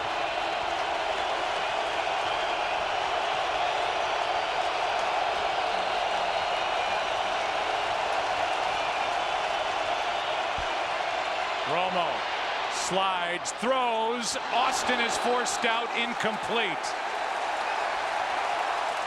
Tyrell Johnson made the play, and there's no longer a force out rule in the NFL. Good work by number 25. An excellent play there by Tyrell Johnson. You're right. I mean, had he not have been there to make the play, then Austin comes down with the ball. You see the attention that Jared Allen is getting there, and that's what allows Romo then to at least deliver the throw. But it all happened on the back end with Tyrell Johnson. Ray Edwards slow to get up. We'll take a break. 4th down when we come back. Ray Edwards in this game with his stats has driven back the Cowboys 34 yards with 3 sacks, 2 other tackles for loss. I mean, he has played a big game here against the Dallas Cowboys. He got up, jogged off the field, and they're looking at his right knee.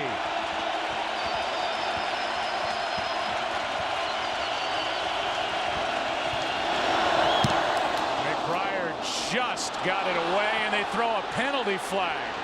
That's Heath Farwell, who came in and got a hand or a body on Matt McBriar.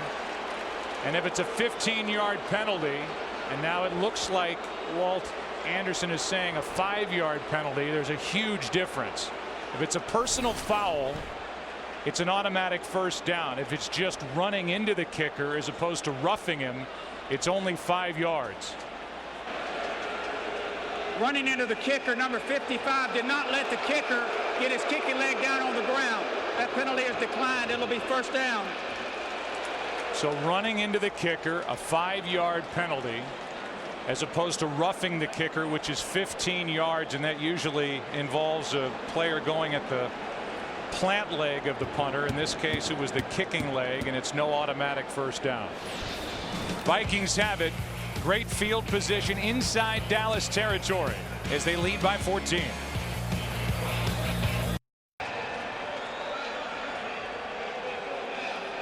Walt Anderson makes the announcement that after initially declining the penalty, the Vikings accept it, and they are going to make McBriar punt again. So with 5 yards more breathing room, as Kenny Anatolu, I had said Heath Farwell is a special teams Pro Bowler who made the hit on the kicking leg of McBriar. Instead of taking over at the Dallas 43, we'll see where the Vikings end up here with Raynaud watching it sail out of bounds. And we'll see where they mark it. But either way, that decision by the Vikings did not work out in their advantage. 46-yard punt. Let's go down to Chris Myers. Joe, Ray Edwards, you mentioned his first career playoff game. He's playing in, wincing in pain after an inside right knee injury on that play that you showed moments ago. Team physician Joel Boyd, head trainer Eric Sugarman came on. They cut back part of his pant leg. They put on a flexible cast, and then they tried a different cast and wrapped it. And Ray Edwards said, I want to go back in. So at this point, they're going to see how he holds up, but that's the plan. Ray Edwards, who is the only Vikings defensive line starter to not make a Pro Bowl in his career, has certainly played like a Pro Bowler here today. Play action from Favre down the middle, and the pass is behind Percy Harvin. Wide open, but Favre missed it. Yeah, that's one of the few poor throws we've seen from Brett Favre, and he's disappointed because it was the easiest throw that he's had here today. I mean, he had great protection in the pocket because they ran it off of play action, and then Percy Harvin was just wide open in the middle of the field. Go back to that penalty on the punt. Vikings initially declined it. Would have started at the Dallas 43. Instead, they start at their own 46. No! We're 90! We're 97! 2nd and 10. Handoff is to Peterson, and he goes nowhere. Stephen Bowen and Marcus Spears in there defensively for Dallas. And it'll be 3rd and 10.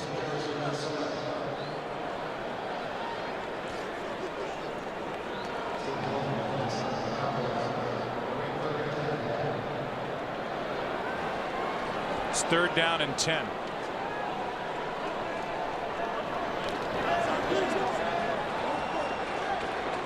It's 3rd down and 10 for the Vikings.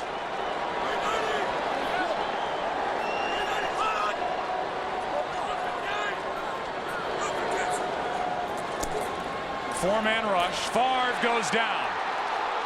And it was Ratliff in there. The ball came out. No signal yet made by Walt Anderson. The Vikings, it appears, will keep. Ball was loose. It's 4th down. They'll keep the ball. It's 4th down, and Ratliff made the play on 3rd down. Well, he's one-on-one right here on right guard Anthony Herrera, and he just goes right by him. I mean, you're hoping that you can get a little bit of help, but Herrera does not. And there's that inside pressure that we spoke of that Jay Ratliff has been so effective creating throughout this entire year. So the punt team's on for the Vikings. To go back and clean up what I was saying earlier, it was the Cowboys, not the Vikings, who eventually changed their mind and accepted the penalty. It worked out as Kluwe gets rid of it, and a fair catch called for by Creighton. He lets it go over his head into the end zone, and Dallas, after that exchange, will now start at their own 20 with 2.5 minutes left in the 3rd quarter, down by 14. Dallas with a football at their own 20, down by 14 points.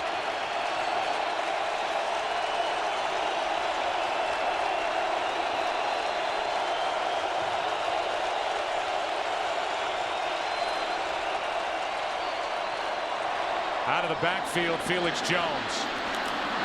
Wasn't much there, and he turned it into a 4-yard gain as Ben Lieber made the tackle for the Vikings. You know, you look at the job that Minnesota has done defensively. They came into this game, the Dallas Cowboys did, with the 2nd best offense in terms of creating plays of 20 yards or more. This defense has not given up a 20-yard play either on the ground or in the air.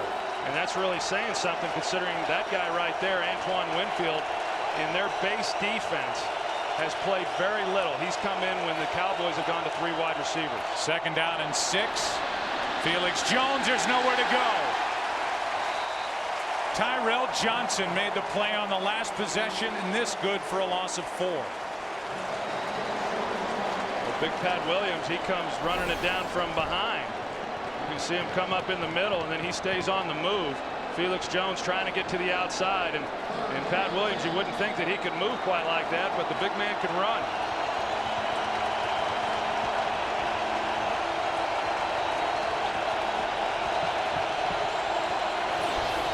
It's 3rd down and 10.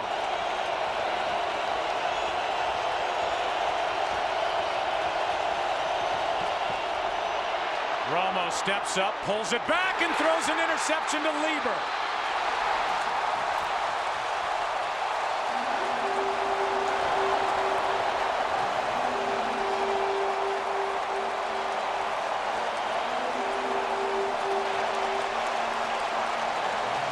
And that was all generated by the pass rush of the defense. Brian Robinson is going to come off the screen here, and he almost gets a hand on the ball there with Romo, and then Jimmy Kennedy jumps up and makes Romo double clutch it in the pocket, and then his timing was completely off and makes a poor decision for the interception.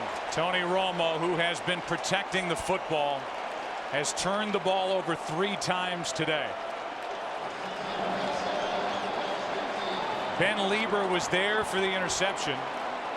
Lieber did not have a pick during the regular season. Well, we talked about it coming into this game and how dominant that Vikings defensive 4 was going to have to be, and they've been it and more. Now a handoff is to Chester Taylor, and Taylor brings it down inside the 15-yard line to gain of 1. And go back and take a look at it, and you're going to see the rush here, and then Jimmy Kennedy is going to be the one who gets his hands up that keeps Romo then from being able to deliver the throw on time. And at that point, Romo's vision was probably blocked and just never saw Ben Lieber, because at first blush Patrick Creighton, it looked, ran a pretty good route and was open, but because Romo couldn't throw it on time, he just couldn't get it out to him. 2nd and 9. Delayed handoff. That's Peterson. And Peterson gains 3.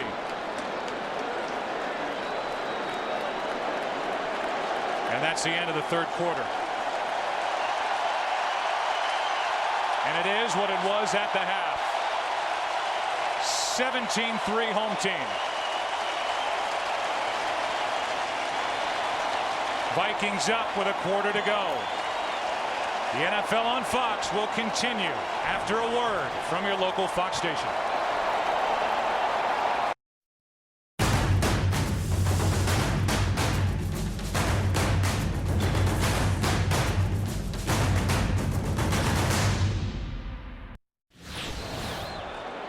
Vikings defense has forced 3 turnovers. Vikings offense has scored 2 touchdowns, and they're faced with a 3rd and 6 at the Dallas 11.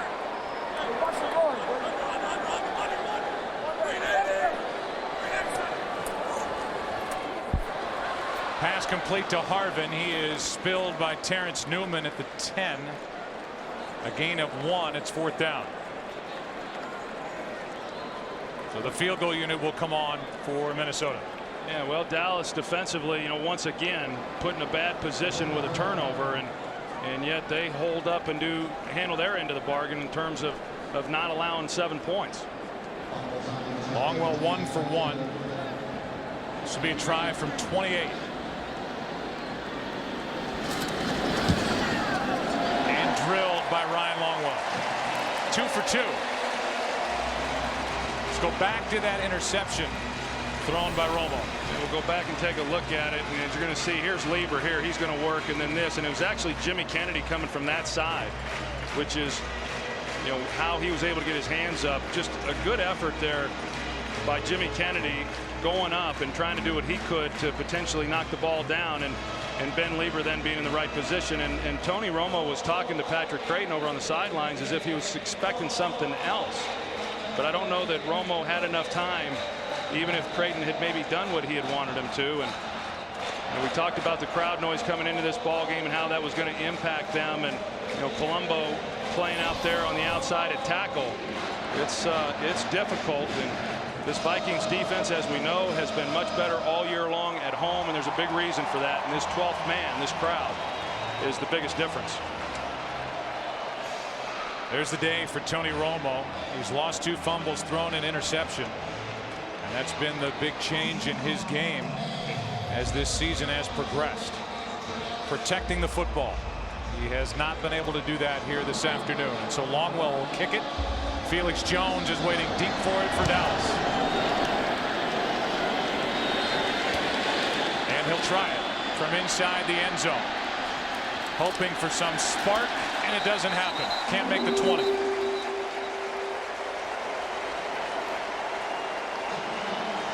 And now we welcome you inside our broadcast booth with the Vikings going back to work defensively. I've been so impressed with the job that they've done. They had the bye week, and they have really brought some intensity here into this game.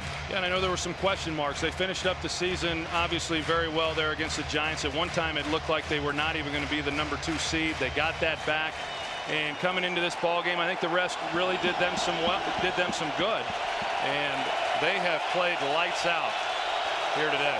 So Ray Edwards back in the game. Romo looking for somewhere to go with it, just flips it forward and gets it to Witten. And that's an 8.5-yard gain to Jason Witten. And now Edwards is going to have to come back out. It's not working with that right knee. And it gave on him again. What a day he's had. 2nd and 2. Romo throws. Witten gets behind the linebacker Greenway and has a completion of 23. Well, they've been able to control Witten pretty good for the most part throughout this game, but he's able to get a free release. He came up hobbled a little bit there after he got to the sideline after making that catch, but he was able to get a free release off the line, and then the time that Romo was able to afford is what led to that completion. Hurry up attack. That was a 23-yard completion, longest play of the day for the Dallas offense. Here is Felix Jones. Screenplay doesn't work and a flag comes in. Ineligible downfield against Dallas. Griffin made that last play. Ineligible player downfield, number 63, offense. 5-yard penalty. It's still first down. It's Kozar, the left guard.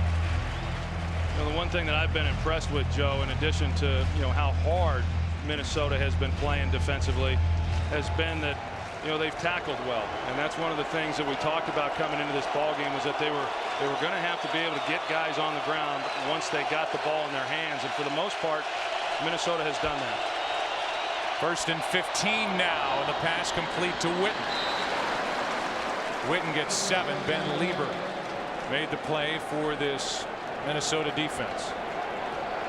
Well, this will be a little different for this defensive front now. With Dallas having to go into the hurry-up, that defensive front is going to tire quickly. Quick throw to Creighton. Creighton cannot get away from Tyrell Johnson. A gain of 4. 3rd down coming up. I think at this point, with it being 3rd down, my guess is that Dallas is definitely looking at this as 4-down territory. So they've got 2 downs, then to pick up 4 yards. Romo gets away from Kevin Williams and cannot get away from Kennedy. Pretty good move here by Kevin Williams. You're going to see he starts like he's going to drop into coverage. He's right here in the middle, and he starts back. And because he starts back as if he's going to drop, Kyle Kozar, the left guard, completely turns him free, and he then is the one who puts the pressure on Romo.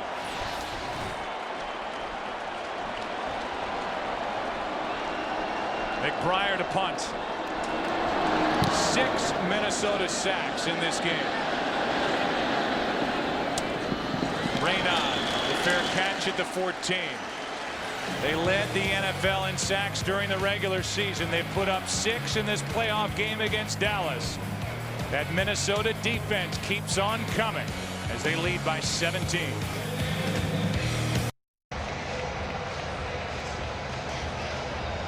All the work with the offensive line of the Cowboys, the defensive line for the Vikings. The Cowboys have had their hands full from the start. 6 sacks for Minnesota.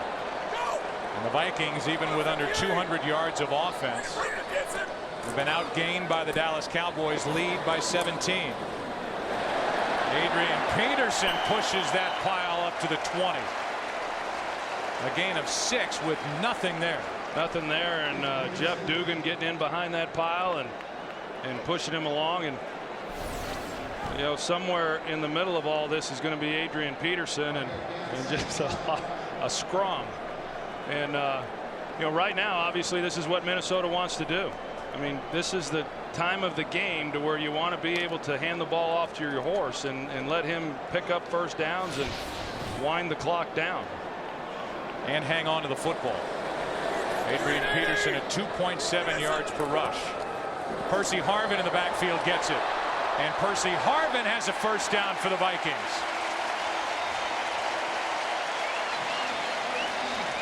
Hey, how tough is this guy? You know, he gets back there in the backfield. They motion him to the backfield, and a pretty good collision right there at the end of that run. And you know, Percy Harvin, in talking with Brad Childress, in addition to what you said earlier, Joe, they talk about the football instincts that Percy Harvin has, and that's why you're able to take a young man who was doing a lot of different things at Florida and make him a pretty complete wide receiver in just his rookie year.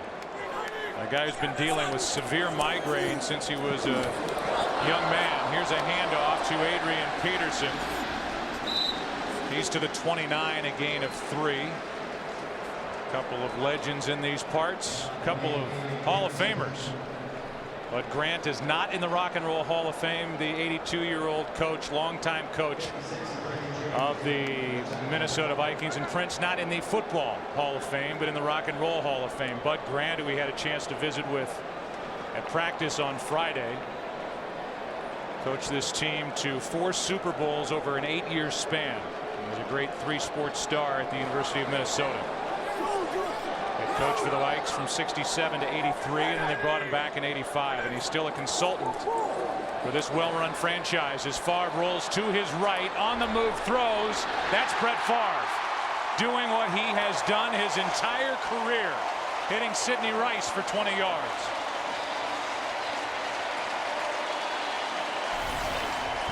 Favre gets out on the corner, and Sidney Rice just keeps the play alive. There's a hit by Keith Brooking, but nothing wrong with that hit. But Sidney Rice, you can see he just stays alive.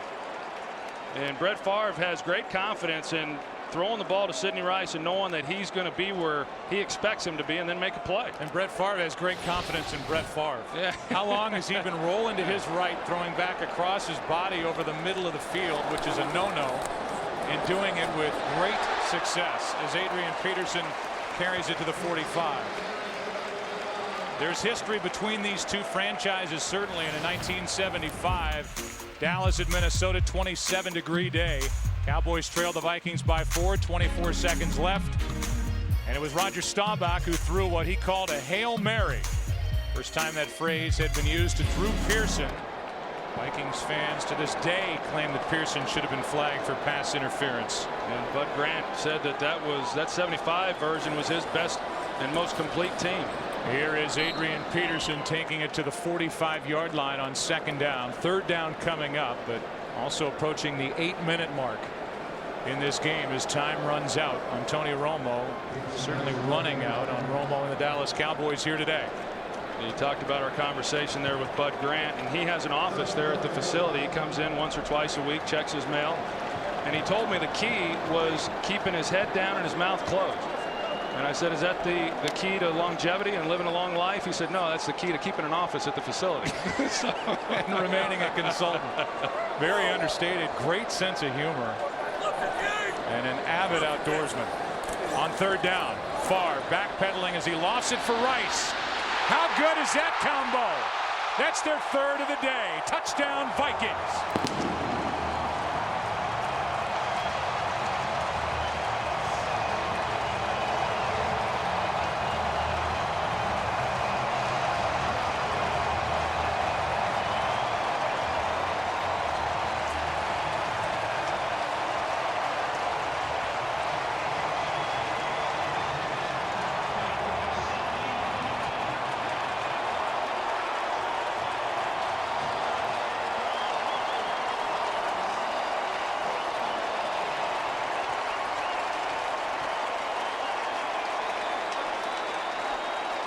The regular season numbers are nice for Brett Favre, but it's a day like this in a playoff game.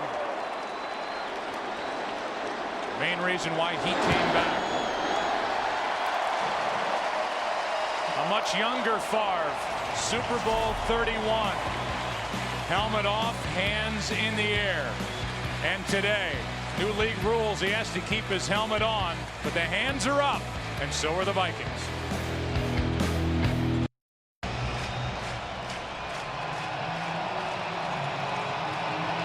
Brett Favre has had that day. 3 touchdowns to Sidney Rice, 200 yards through the air.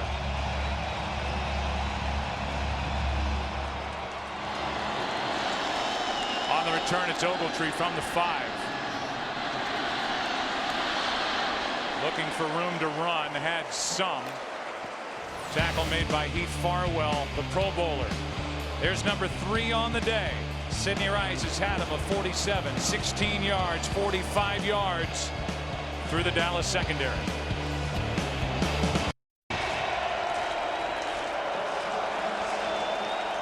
(27-3), the Vikings lead it. 7.5 minutes away from stamping their ticket to New Orleans as far as Romo throws. What a catch by Jason Witten, and he's out of bounds with a gain of 8.5. You go back and take a look at the route Sidney Rice runs here on Mike Jenkins. Actually pretty good coverage here, but you're going to see Rice go get it right there at the top of that route, a ball that was thrown to the inside, and he just went after it. And that's the thing that Rice has done throughout this season. I mean, it really has been remarkable watching him perform at the level he has. Here is a little push forward of a pass to Felix Jones, incomplete. It's 3rd and 2. You know, a lot was made as to how Brett Favre was going to play coming into this game and how would he deal with some of the pressures and expectations, because, you know, let's face it, this was a playoff team a year ago and they were expected to be in the playoffs this year, and it's what they did from this game forward. And you know, all you got to do really is look at the games that he had against Green Bay. He had not been any more nervous in his entire career than what he was going into those 2 games, and he played great. As we all know, not surprising he came out here and played the way he did today.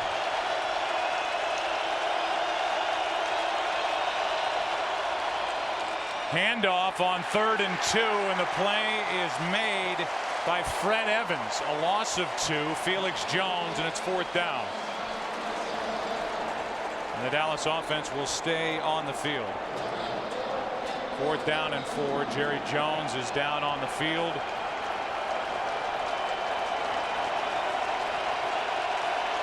Ziggy Wilf loans this Vikings franchise upstairs. 4th and 4.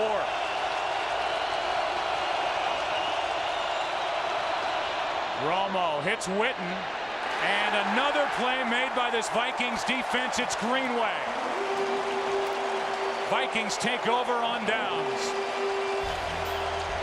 A dominant day by the Vikings defense. It continues under 6.5 to play.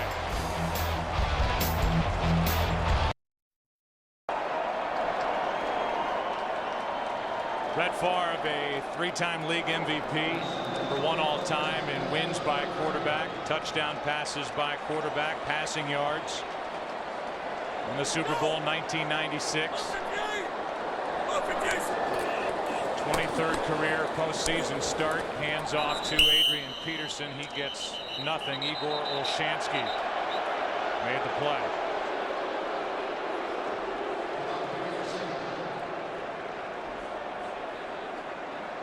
So it'll be 2nd down and 10. Brett Favre, who did not sign until August. Charge timeout. Dallas takes their first timeout. Favre did not sign until August. And he put together arguably his best year.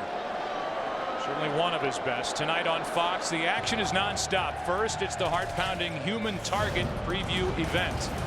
Then don't miss the 2-hour season premiere of 24. It's a big night tonight on Fox. It all starts at 8 Eastern, 7 Central, right here.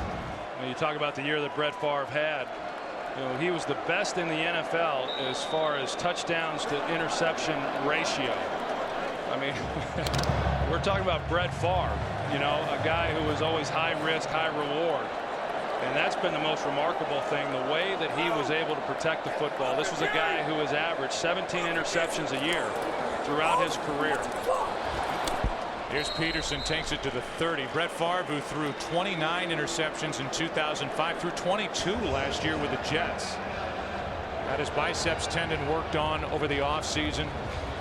The late sign. You and I talked about it during our preseason telecasts with the risk that Brad Childress had. Yeah, you have a Hall of Famer coming in, but you also risk losing something as Dallas takes their second time out by making this entire organization and franchise wait for the whim of one player to determine when he's coming into camp. But I think they knew. I mean, they knew that in order to get where they want to go, they had to be better at that position. They had to have more of a passing attack, and so they were going to be willing to wait as long as they did. Make no mistake, it's a huge win for Brett Favre. It's a huge win for Brad Childress. Brett told us the other day that, hey, I want to go on, but if I don't, you know, I feel like I did my job. I think it would have been an empty feeling had they not have won this game. It's 3rd down and 7. Now 4th down. No gain on a carry by Adrian Peterson. Spears made the tackle. Brett Favre had been 3-7 over his last 10 playoff starts. He had been 0-3 in his career against the Dallas Cowboys, who take their final timeout in his career during the playoffs. 2-9 overall. So he saw that familiar uniform across from him, and for the first time in his postseason history, Brett Favre will get over the Dallas Cowboys. And there's something to be said for winning a playoff game, and every team has more aspirations than just winning a playoff game. But Dallas, you know, on the other hand, highly disappointed. You know, the hottest team in the NFC coming into this ball game, and they really felt that they had a great chance of playing well and winning this game. But if nothing else, at least they were able to get over the hump and win a playoff game, something that hadn't happened in a long time. Wade Phillips had never won a playoff game. Tony Romo. And so from that standpoint, they can go into the offseason and at least look at themselves and know they got better. 4th down and 7. Vikings will go for it, try and run it out, and in the end zone off the right hand of Sidney Rice, who was looking for a 4-touchdown day. You could see Brett say it was worth a shot. Why? Well, he was good for 47 yards for the first points of the day to Sidney Rice. Then 16 yards as Rice was blocking early, slipped in behind the defense and took it into the end zone. And then the latest one, 45 yards as he got it, taking it away from Mike Jenkins. A 3-touchdown day for a guy who has really blossomed with Favre as his quarterback. Yeah, and 2 of those 3 touchdowns were pretty well contested. One by Sensabaugh and then the last one by Michael Jenkins, and yet he was the guy who made the play. Here's a ball tipped into the air and it falls incomplete. Jason Witten, the intended target. 2nd down and 10. Madieu Williams got in there. There's 6 minutes left in this game, but while they celebrate down on the Minnesota sideline, at some point here I'm going to ask you about next week's matchup between the Minnesota Vikings and the New Orleans Saints, which we are headed for with what's happened over the last 24 hours. Here's another one batted back in the face of Romo. Allen was over there. 3rd and 10. You always judge great players on how they play late in games when games are decided. And Jared Allen still giving great effort. The Vikings defense, Troy, that has 3 takeaways, 6 sacks, 13 negative yardage plays that they've forced, and they've allowed only 3 points.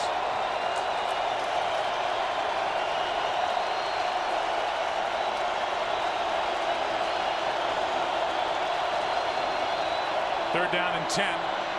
Romo, just nothing to do with the football. Flips it for Felix Jones, and he's brought down short of first down yardage by Greenway, a gain of 7.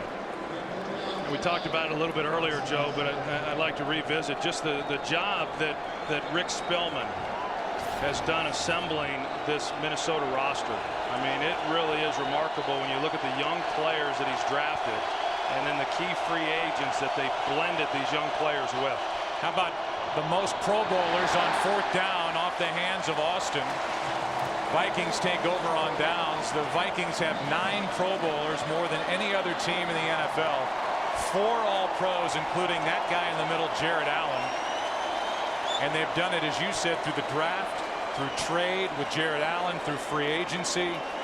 All 3 phases, and Rick Spielman has assembled tremendous depth on this roster, and now they have the guy in Brett Favre to pull the trigger. Yeah, I mean, how many times do you see teams go out and bring in a high-priced free agent? I mean, heck, all we got to do is look down here on the field and Roy Williams, and a guy that they gave a lot to that really didn't produce for the team the way that they had hoped. But yet Steve Hutchinson, Brett Favre, Jared Allen, Bernard Berrien, those key guys each year have really contributed to the success of this club. Here's Peterson. Peterson's been bottled up today. Siavi is there to make the tackle. A gain of 1. The number 1 seeded New Orleans Saints are at home and watching this action here today. They know now that they'll play the Minnesota Vikings in the Superdome, which was the site of the pinnacle of the career Brett Favre when he won Super Bowl 31 over the New England Patriots. Well, I really thought coming into this game, Joe, that for Minnesota to win, Adrian Peterson was going to have to have a much bigger game than what he has had here today. But I know looking at next week's game, I really believe that to be true again.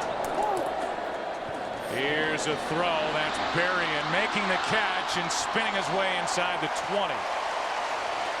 Clock continues to run. Peterson on the day at the moment, 24 carries, 60 yards, and a per carry average of 2.5. So they've held him in check, but he's always lurking as the big home run hitter and running back for the Vikings. And I think that's probably how you have to go after New Orleans. I mean, yesterday's ball game, you see what Arizona did first play of the game, rushing touchdown, didn't do much after that. New Orleans certainly keys on the takeaway defensively, and they got a lot of those yesterday. Here's Peterson over the right side. Spencer is on his back, and Adrian Peterson carries him for a gain of 5. You know, we talk about the struggles that Minnesota had late in the year.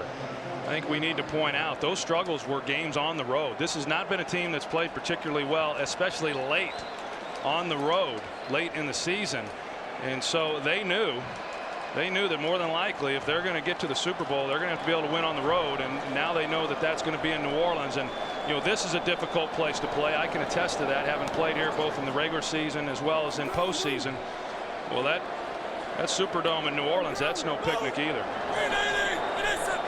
2nd down and 5. Handoff is to Peterson. Peterson lost a yard.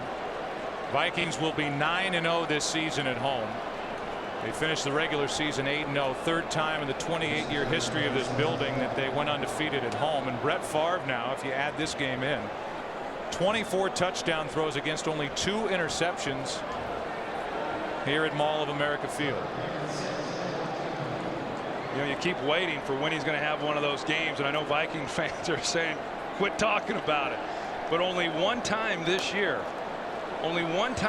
has Brett Favre thrown more than 1 interception. I mean, I keep going back to that, but that really is amazing, and yet he hasn't lost his big play ability. 3rd down and 6. Here's Berrien. Newman on the stop.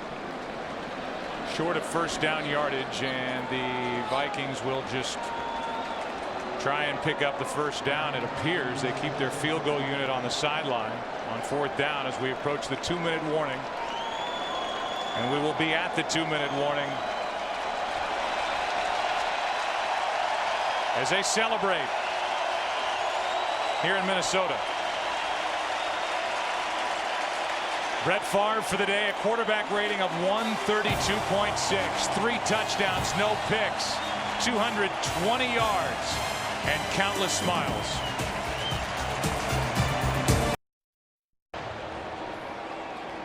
AT&T postgame shows coming right up after the action with Kurt, Terry, Howie, Michael, and Jimmy.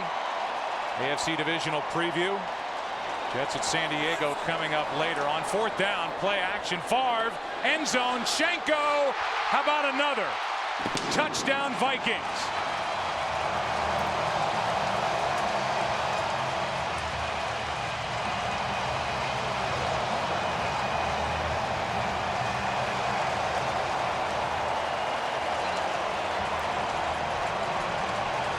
You don't think the Vikings were trying to make a statement with that one, do you? Well, I was going to say they just rubbed the Cowboys' nose in it here with a minute 55 remaining. Brett Favre has his 4th touchdown pass of the game.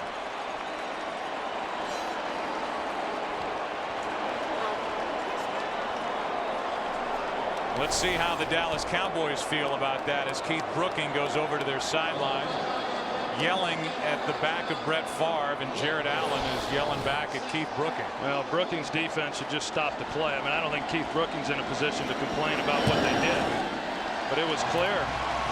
It was clear based on the way they approached that series and throwing the ball that they had every intention of coming away with points. 4 touchdown passes against no interceptions for Brett Favre. Now 43 career playoff touchdown passes. Number 2 all-time to Joe Montana is Brett Favre. You can break that record next week in New Orleans. And there's a catch by Shanko, who had 11 touchdowns during the regular season. But as you look at how that unfolded, Troy, you think, well, it's 4th down. They're not bringing the field goal unit on. They don't want to run it up. They don't want to add points, so they'll just run it. If they get it, they run the clock out.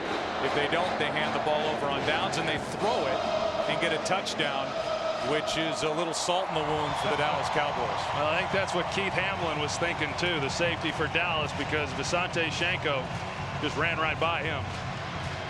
And there's Brooking again. Meanwhile, on the other side, so much talk all year about the fate of Wade Phillips. Cowboys have a contract option on Wade Phillips next year. They have not exercised that option, have not picked it up. They made a coaching change during the week, signing Paul Pasqualoni to coach the defensive line as Ogletree comes out on the kick return, losing Todd Grantham to run the defense at Georgia. And Wade Phillips, who finally got that first playoff win last week at home over Philadelphia. His group took it on the chin here today. How would you rate his hold on the head coaching position with the Dallas Cowboys? Well, I said it earlier. Jerry Jones has got high expectations, and he's not a patient man. And for anyone who thinks that winning a wild card playoff game is going to satisfy Jerry Jones, they're sadly mistaken. Having said that, most people felt that Wade Phillips needed to win a playoff game to secure his job for next season, and I believe that that's the case. I think he overall has done a good job, and I believe that he'll be back.